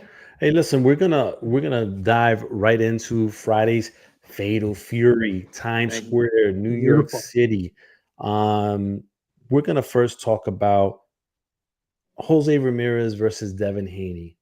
I don't know, like I've been a little vocal about this, and I don't think that I don't know that Jose Ramirez is all the way there to be all the way there enough to beat Devin Haney. But on the flip side, I don't know how much of Devin Haney was left in Brooklyn last April. So lots of questions in this fight. I'm not sure. We may or may not get answers to. But Zach, what are you thinking going into this fight? And does one fighter have more of a psychological advantage over the other? I would think Jose Ramirez does because Devin Haney has a lot of pressure on him. One thing about Jose Ramirez right now that I'm seeing, you can say you can take it in two ways. He doesn't care about this fight week shit. Like he really doesn't seem interested. It's either he's like just there for the fight and just like, all right, I'm gonna fight and just, get paid and get out, or he just really wants to just fight already because he just doesn't seem interested in the whole charades and the games and all that stuff. And that's either a dangerous fighter or a fighter that doesn't care. You understand? So take it how you want to take it. Devin Haney, he has a lot of pressure on him. But to be honest, I'm actually really impressed with the way he's been taking a lot of our fight medias. He's been around Ryan Garcia, a guy who's beaten him. He's been around a whole bunch of these people that he's had beef with and all that. And he's actually taking it really well. So I think Devin Haney's going to come out real sharp this fight and look good, to be honest. Jose Ramirez, he might just come out a little flat, man. I'm not sure. I don't like the way his face looks too much, but he could come out and just literally everybody's gonna underestimate him and just surprise everybody. Who knows? And Mike, this fight is being contested at 144 pounds, so 4 pounds north of the junior welterweight limit. Who has the advantage coming into this fight with that catch weight? Is it Haney, who's always felt like maybe he's on his last leg making it to the scale for all the fights that he's been on, or is it Jose Ramirez who looked like he struggled to make 140 and was destined to be at 147 already for the past like year or two? The deck is being politely stacked in favor of Haney. Jose is diminished. A lot of freaking wars, a lot of wear and tear. Remember that training wear and tear that Zach knows about? So draining. However, there's nothing interesting in the same way as that first round back after someone has been knocked out their last fight. First couple rounds. Jose has enough, I think, to be able to cast that chin and have everyone watching there being, ooh, let's see how that goes for Haney. Should be fine. He is a masterful in-ring technician. A little bit too much of a technician. I like my blood and guts. I like my trading. I like aggression. I like finishing instinct, pound of flesh. His KO ratio is more like the 50% level. Never loved that about him. So if there is a shift in him now and getting older, going up in weight, if there is a little diminishment and he has to fucking trade a little bit more now, is when it gets more interesting, his career and he in his fights. That's not going to be the case with this. Jose is understandable. They know what level of B-side he is. Shouldn't be a problem. Could be a stinker. Could be, wide on the cards. I think I would bet that way if I was the betting man. Almost, yeah, Sparring wide match. on the cards, and he's going to make sure that happens. Sparring Yeah, match. 118, 110 kind of performance, would you say? Absolutely. I think so. Yep. yeah. So right now, Devin Haney's at minus 1200 favorite. Jose Ramirez at plus 700. So Haney by KO, TKO is at plus 450. Nope. Haney by decision is at minus 390. Jose Ramirez by KO, TKO is at plus 1100. Ramirez by decision is at plus 2000. Only way I see Haney winning by knockout is if he's beating the shit out of Jose Ramirez so bad that Jose Ramirez doesn't come out his corner. That's all I say. Like, I'm talking about not knockout shots, stinging shots where the face is just Hey, if grazing. he's doing that, if Haney is doing that, then I will double salute him and say, all right, that's a new guy. You gotta wonder how much this hurt him. That loss to Ryan stung his ego hard. Hard, hard, hard. That MFR has always believed the smoke being blown by his papa. And that reality set in. Unpleasant reality. How much of that there lingers? So much. Jose could give him that little fucking I flashback. agree with you. Yeah. with you. He can't unkick his ass. You know what I mean? He can go to court. He can say that Ryan Garcia took the supplements and that's why he was really suspended, not the PEDs. Right. The whole entire incident there, I'm sure it's long and drawn out for him. He has to make a statement in order to make it to this Ryan Garcia fight. Yeah, and I most definitely agree with you. And I was gonna say, let me say that remember it was Haney that was harassing the zone to take down the fight from their YouTube page. He didn't want them to be showing the replay. Wow. And so Golden Boy recently posted it on their page and says history cannot be erased. Like I that. love that. I love it. Exactly. Your ass cannot be unkicked, my friend. Yeah. Yep. True. Yep. And so True. then that plays to your point, Mike, that his ego took a beating. And I don't know if he can recover from that. Will it take a punch from Jose Ramirez, that sets him right back to that night in Brooklyn in April? Like, we don't know. It can, because Jose Ramirez is a heavy motherfucker. He eating tortillas and all that. You gonna see it. Especially if he starts tagging with the same shots that Ryan found that it's like, wait, where's this guy's defense? He's one of the best defenders, and if he starts landing those, the thing is, his hands ain't. He not gonna.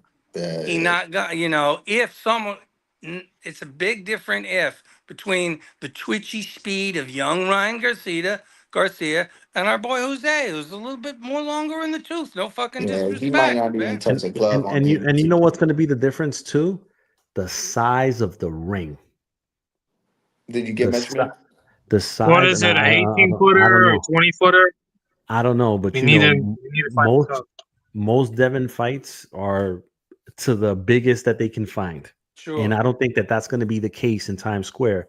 I think it's going to be good, you know, nice and compact. So I can smell that ring. Yeah, so I think that's gonna make a difference too, because you know Jose with the older legs, if he doesn't have to move as much to cut off the ring on Haney, yeah. I can spell trouble. Yep, an action. Yeah, in action. So, all right, we're going to move to the most interesting fight to me, and that's the Teofimo Lopez versus Arnold Barboza. Arnold is coming in with a chip on his shoulder because he's felt like Teofimo has been little broing him for the last couple of years and not giving him the title shot that he felt like he deserved. And now, after leaving Top Rank and now signing with Golden Boy, Arnold Barboza is finally getting his shot. Teo is Teo, man. We just don't know which version we're going to see. Are we going to see the one that beat Loma, the one that beat Josh Taylor, or are we going to see the one that struggled against Jermaine Ortiz and everybody else?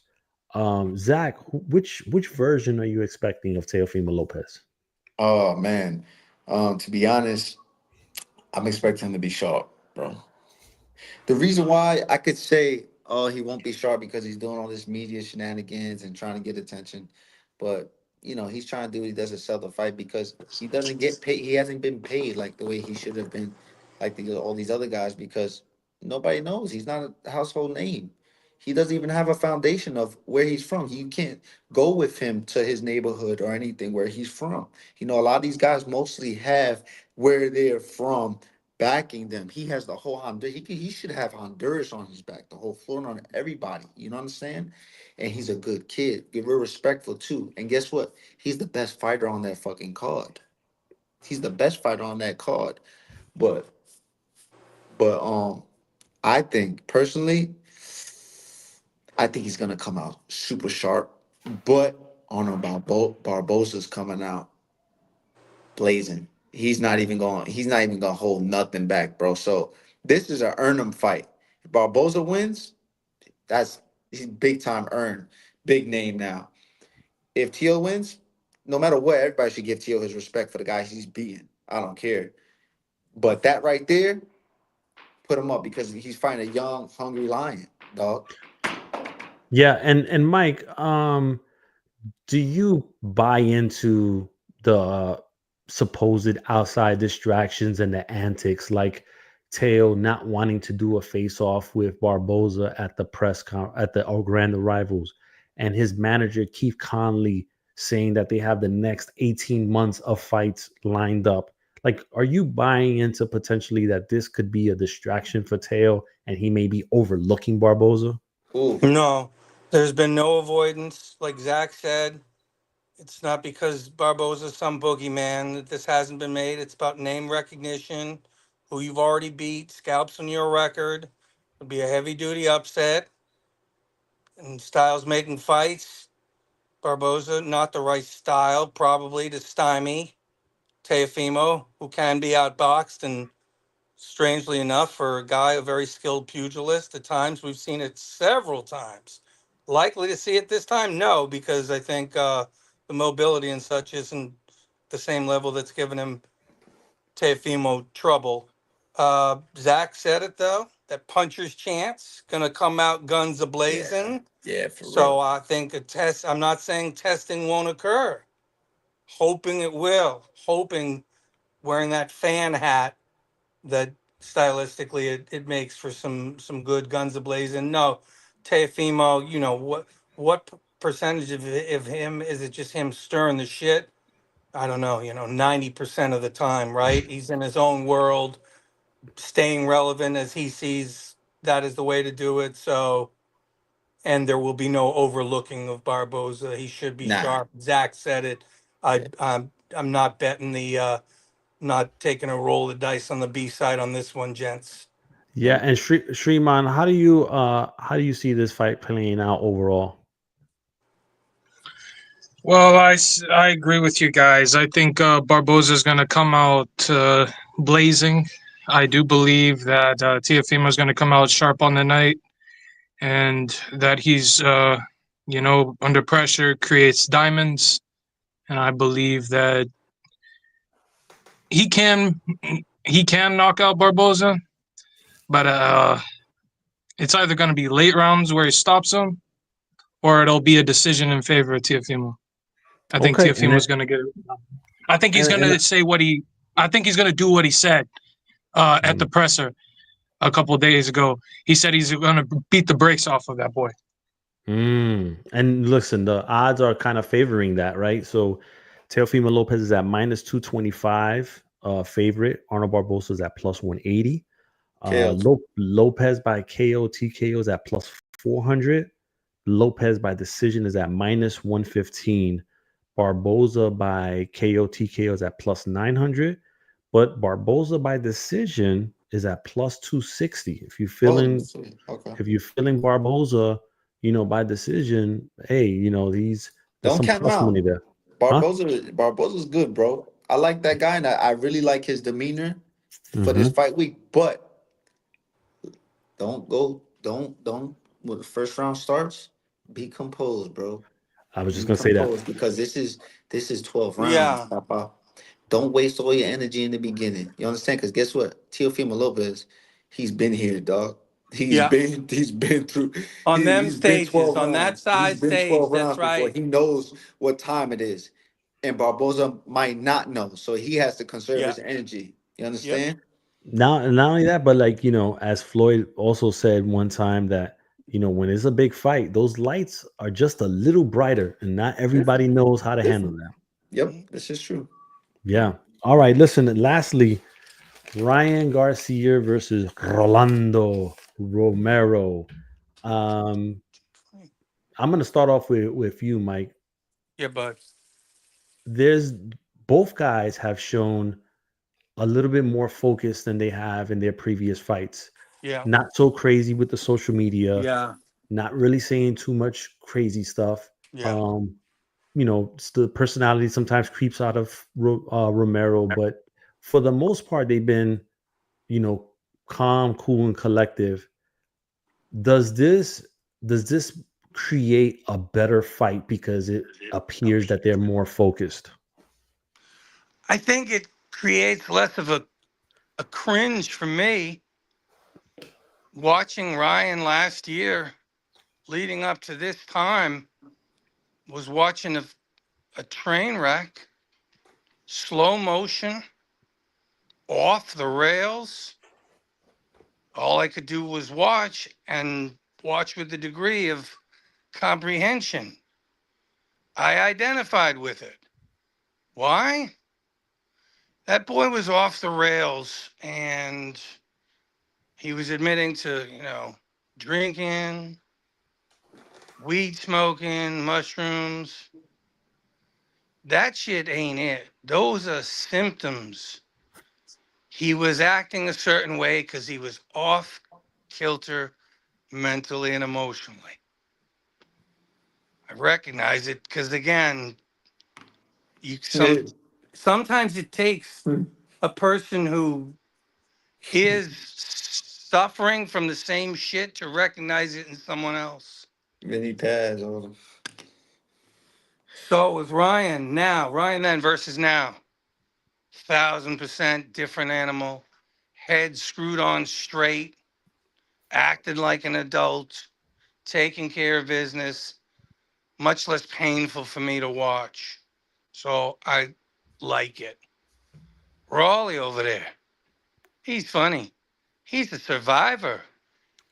He's a guy who will take an L, but will take a spot in the next card because he got a great personality. Love his personality. And he has refined himself a little bit over the years. Not as much shock value shit. And right, he's maturing, I think, as a human being. A funny thing that I noticed, because I like Raleigh. So let me go to his Instagram page. I see, what's he got there? What's he touting? He's touting a dispensary, a weed dispensary in New York, New Jersey. I don't know the one. There's a bunch in my neighborhood and whatever, but I said, that's interesting. I messaged him. I said, yo, I saw that. Are you the first active fighter to be touting a dispensary? And he just wrote back. He's like, I don't know, am I? It's up to me to check, right? Anyways, might be indicative of nothing. But Zach the fighter, Abe the examiner of cerebral and etc. All this shit, you can. It might mean nothing, or it might mean there are A sides and there are B sides, and in boxing really pay attention to who's in what corner, and it'll upsets do happen, but they don't like them to. They like to plot their moves ahead of time. This is how it's going to go. And on the other side, as the fan, I want that shit to get fucked up. Because that's when it gets interesting. Yeah. And listen, Tank went out and I think said something about, Rolly being one of the harder punches that he's faced. Zach, I'm going to come to you here in a second. I just want to get Shreeman's opinion on has the build up to this event filled your cup? Or did you want Garcia and Rolly to be acting out and going crazy on social? Question.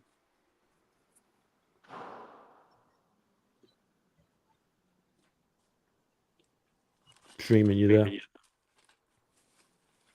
Yes. I would like to see. A little more trolling, kind of like what he did before the Devin Haney fight. Of course, I know it's hard to replicate. Uh, he really fooled everyone that he wasn't serious. Ryan Garcia looks rather serious in this fight, and yeah, I see him knocking out Rolly in the later rounds. Has it filled your cup though in regards to anticipation, or do you think it fell short? I think they could have put this on at a previous or at an earlier time, but yeah, I think it's a little overdue. Okay, all right. Hey Zach, let's get into a little bit of the X's and O's.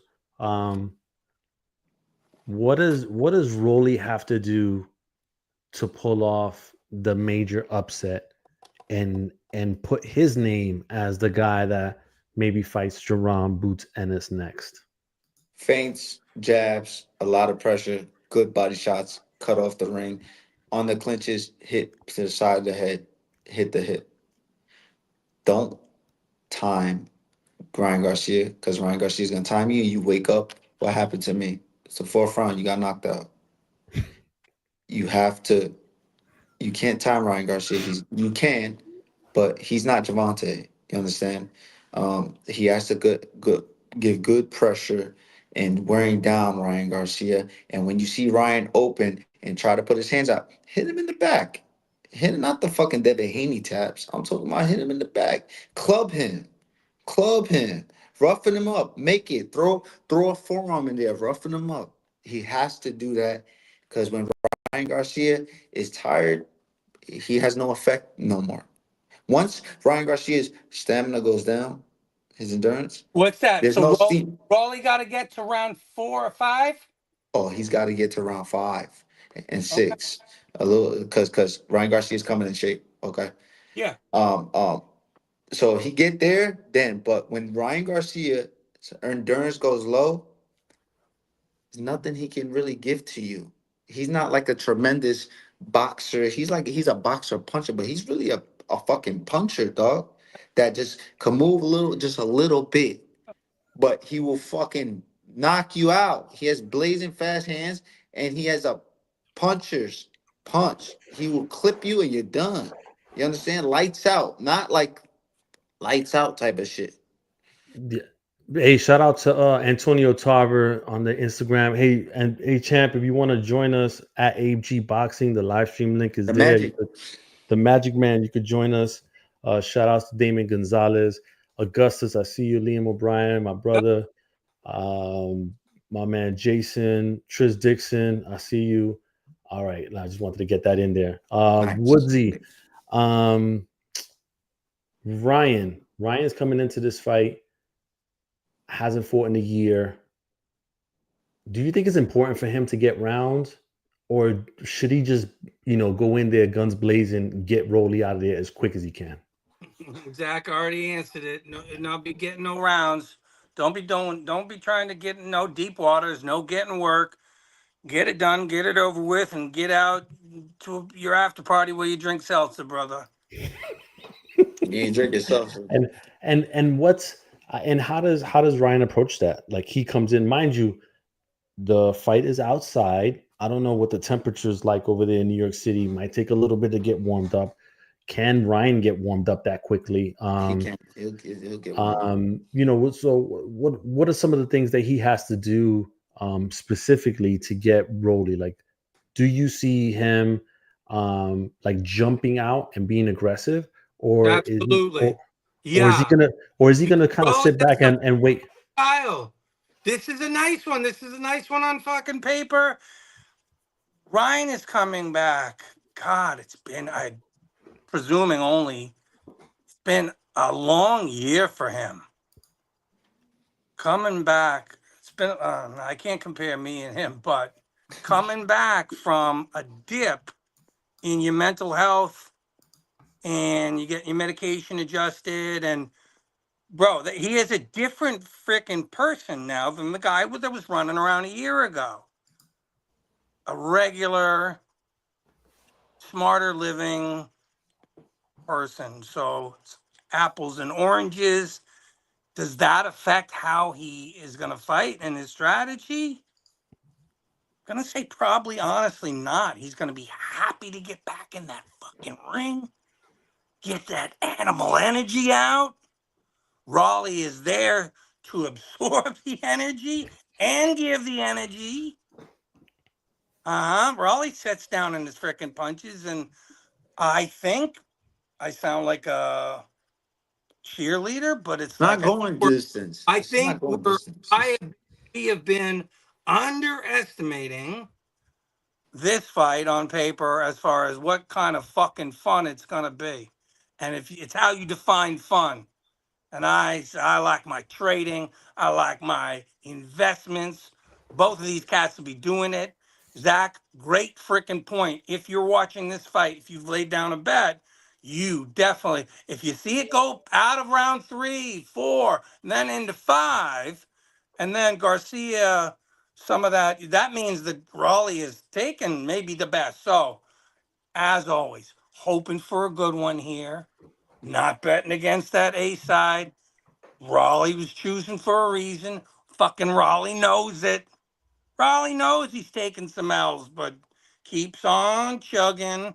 There's been a little bit of a diminishment on his, can't be quite as prideful and cocky when you've taken a couple L's. But bless Rolly, keeps on rocking and rolling. And as far as his party, after party, winning or not losing, I don't know if it's going to be at the dispensary or what, but Rolly is going to be real nice paycheck to spend, because he is a person who is known. He is fun. He's a character. Liking this fight, bro, and happy it's on that card. Yeah, and I'm thinking it's gonna be the step back or step aside left hook when Romero lunges in is when he's gonna catch him. Makes sense. Yeah. Right now, look, the betting odds are currently minus 900 for Ryan Garcia, plus 550 for Romero.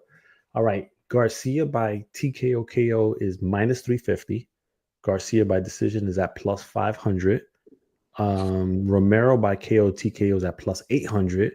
And Romero by decision is at plus 1800. Yeah, because Um, this is Roll a couple on Raleigh getting lucky. Throw $50 Raleigh getting lucky and stopping Ryan just because stranger shit has fucking happened. I don't know. Zach, what's your play there? hey damn. If I had to put some bread, man, it'd probably be, if you had to put bread, obviously you're not gonna make money putting anything on Ryan Garcia. So I would just be putting it on maybe Rolly just wearing him down, maybe and trying to get a decision. I don't think the fight's gonna go decision, but it's 18 plus 1800. Why don't you put a couple, bills on there and see what you get out of that? No. yeah, So go ahead. what's the odds on Garcia by KO? It's minus Uh, 300. no, man, I got out of it. Hold on. That one sounded okay to me. That isn't good. Garcia by KO is at minus 350. Oh, Yeah. Yeah, Strong but good on- Romero by KO is at plus 800. yeah. Now this is the thing also, Draw? and Yeah. people plus 1800, I think it is. No. Mike. The price for it is $59.99. Oh yeah. Canelo is two. I think they're doing a special. If you buy both of them, you get it for $90 or whatever. So It's a little bit north of the $25.99 that Turkey had not promised, but said that he would keep or whatever. He did Eubank at that price, but these premium ones, they're not $80, but still $60 is still a good chunk. Is this worth $60? Yeah. I'm gonna go with streaming. Like, what are you thinking as a person that consumes boxing as well? You're looking at spending, I don't know, $110, $115 in the past 2 weeks on pay-per-views. If you're not, streaming it, is this worth the bang for your buck? Is this bang for your buck? I think it could be worth the bang for their buck, but a lot, people are gonna find a way to stream, aren't they? So Yeah. And how do you see this end? I don't think we got your prediction on how you see this one end. which fighter in particular, my friend? The Garcia and Rolly.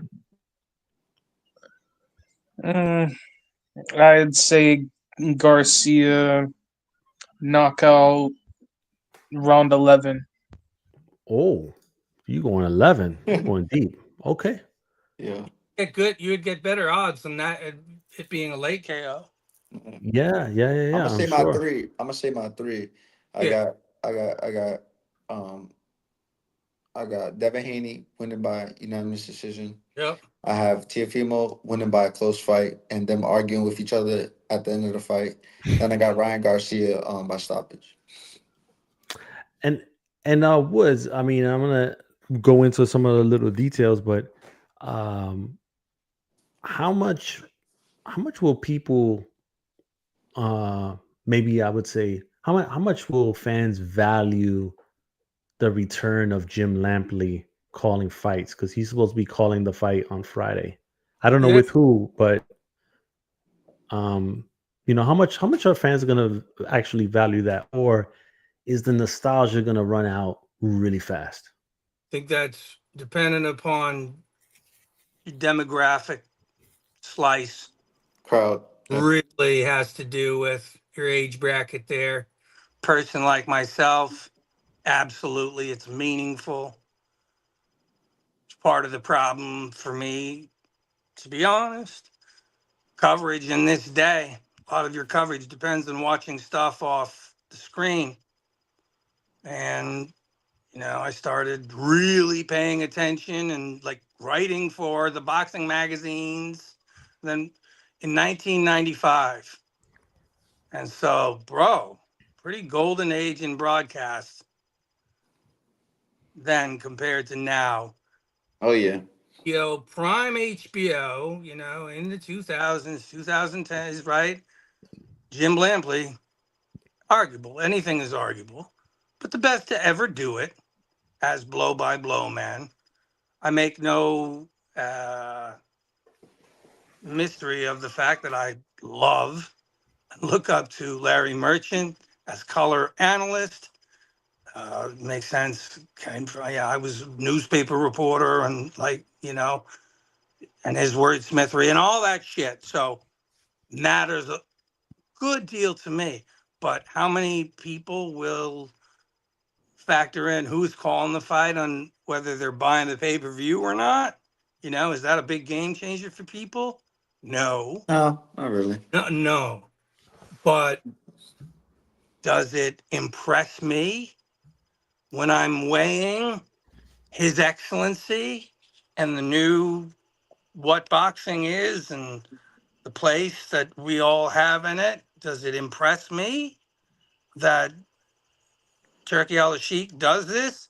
It sure does. Respecting history is undervalued. He is. He is. Big time. And he's respecting these guys with, paying them very well. It's just how long can we have Jim Lampley talk? How long can we have Michael Buffer still? It's we have to start making, not to get them out, but we have to start getting these younger people or whoever, these new people coming up. Me personally, Jim Lampley's great. He's gonna talk. He's gonna do an amazing job as he always does. When you just talk to him in person, he sounds like he's on the fucking TV. He's great. But people have really messed up with Paulie Malignaggi is one of the best commentators, and Roy Jones as well. When it comes to boxing, like hearing these guys, Paulie, he can give you the view from a fighter and from a fan and from a younger standpoint when it comes to boxing. So Great. I don't know, man. Somebody needs to pick him up or pick up Roy and get it going. Max Kellerman was also great as well. And he's young. He can take Jim Lampley's So place. you yourself are saying you are stuck in between two. You I want am. these new people to come up and rise up, but we also like those people that we I already know. love Michael Buffer. I love Yeah. Michael Buffer. Yeah. Michael Well, Buffer. The only time Michael Buffer has ever said my name, I remember Michael. I was in Las Vegas. I was at a Canelo fight, Canelo versus Cotto, and Michael Buffer said, "Also in the crowd, Zachary's on," and it was like I was so hyped, and I stand up in the crowd. I was like on floor seats. It was the best feeling. So I love Michael Buffer, You but felt his time. excellency, man. yeah, and this is the thing. Max Kellerman, he's on a non-compete until next year, so we won't see him around till then. So a lot of legality stuff, but going and I'm going to go into this last topic here before we wrap it up. Going from a Jim Lampley that was part of a refined product of HBO and transitioning into the shit show of Jake Paul versus your boy Woodsy Jackpot Jr. Oh, now he's my boy. I don't know who these people are. Julio Cesar Chavez Jr. Oh, They announced the Jackpot. fight. you fucking. Yo, AB. That's good. That's good. Yo, Jackpot Jr., as Woodsy likes to call him, his boy has got another big fight. I feel like I'm not a part of that type of stuff. But you know what That- though? I am a little bit, but That's positive in your. But they did it.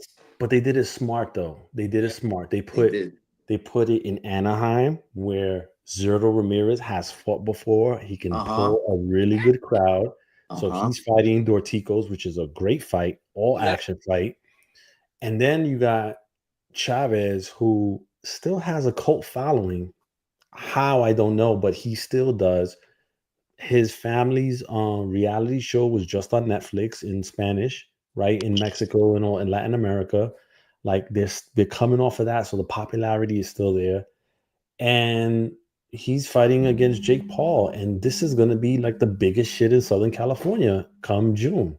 What do you I'm gonna go with Zach first. What do you think of the event? And is Jake Paul going to create a highlight reel knockout of Jackpot Jr.? Okay. I think it's a great event because it's Jake Paul. He's gonna put on a big event. He's gonna give a lot of fighters opportunities on the card to make some money and to stay active, which I think is perfect. He's gonna bring some fans and put some more notoriety on the sport, whether you guys like it or not. He's still bringing some eyes to it and boxing to it.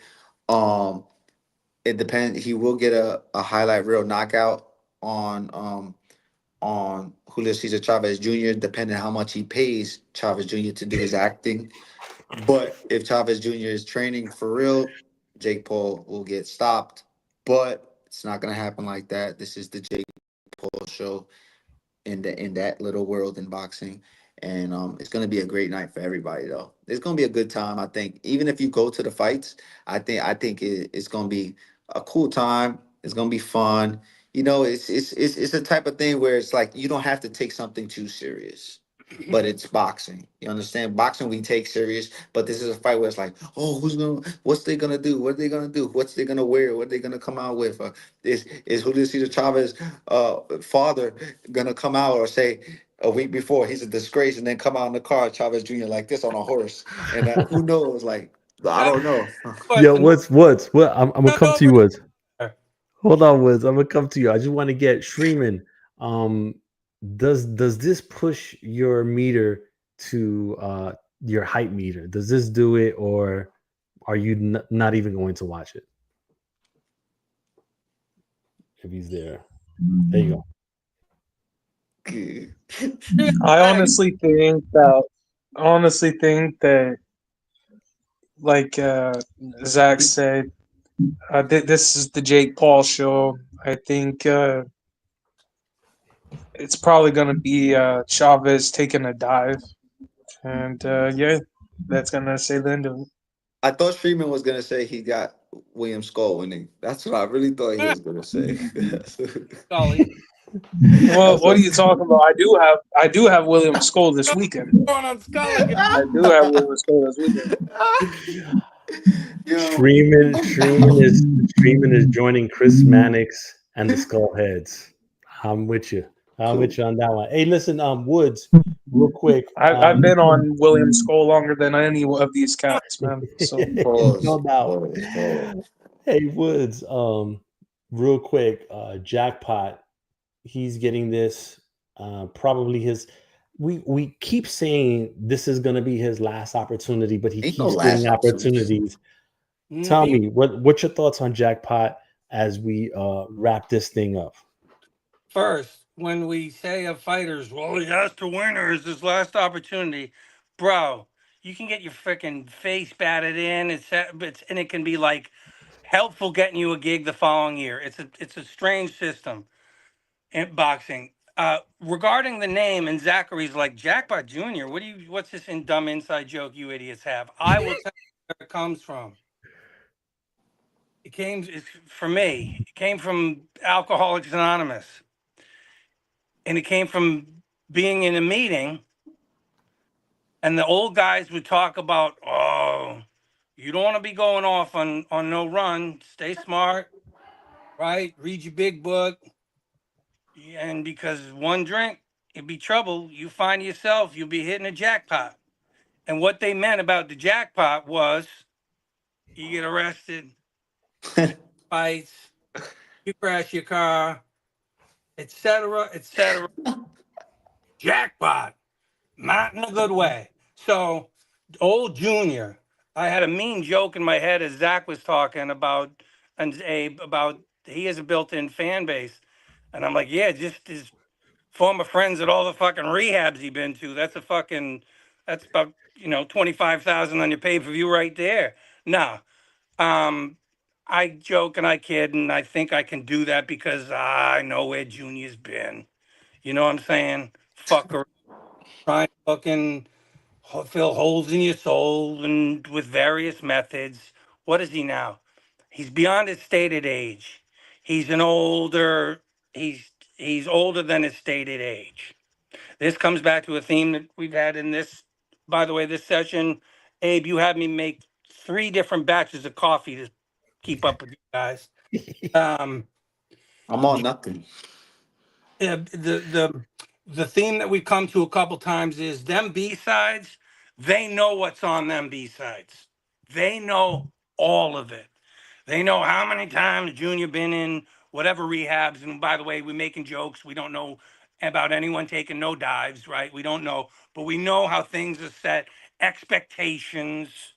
Sometimes people live down to them.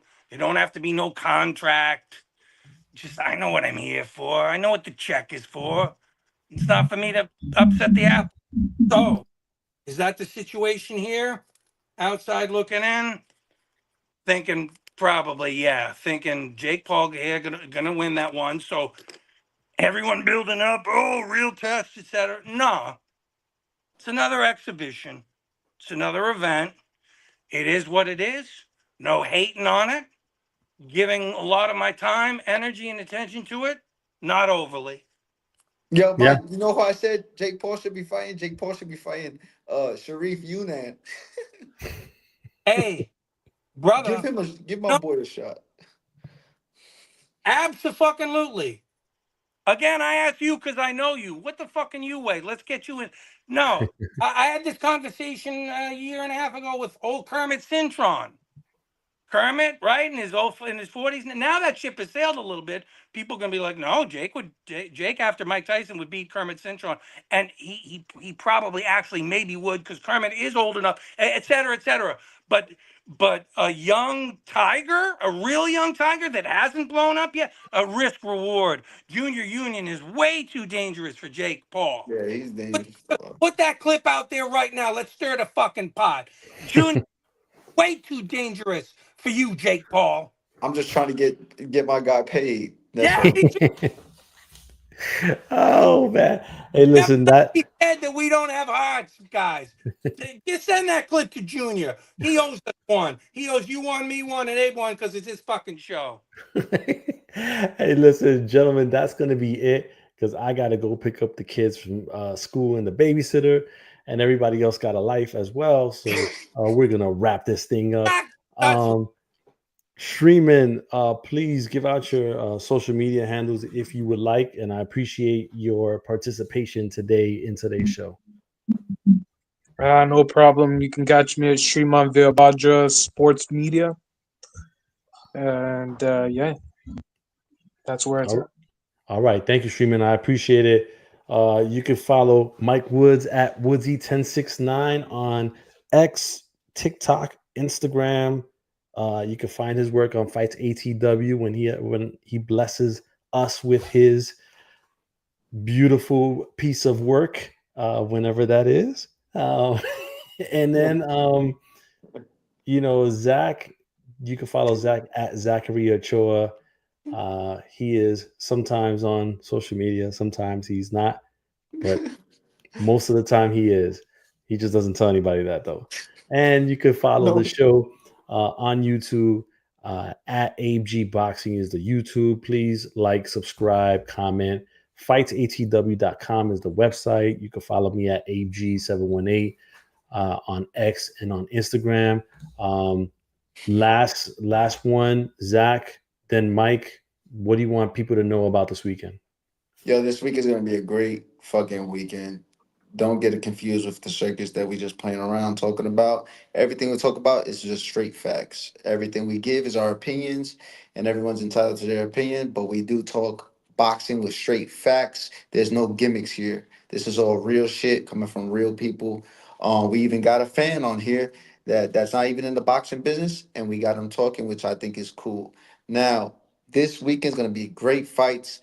Tune in. Don't miss these fights. And stay on social media a little bit. I'm not on social media like Abe says, but I just know everything that's happening when it comes to boxing. But tune in because there's gonna be some good fights, and there might be some wilder episodes at the weigh-ins. There might be some pushes. Who knows? I'm looking forward to that. All right. And Woodsy? my recommendation is that people bookmark Fights ATW, fightsaroundtheworld.com. I'm going to be, for this weekend, I'm going to be logging in, checking the stories, keeping it all apprised. You have a great handle on it, so that's what I would recommend our friends out there do as well. All right. Well, listen, thank you guys for joining us. The 128 that joined us live, that are joining us live right now. We appreciate it. Please subscribe to the channel at ABG Boxing on YouTube. Hit the little bell so that you know when we come on live. And subscribe, comment, like, and hopefully we'll see you on future shows and you could come in and join us. All right. For all of us, thank you again. Peace.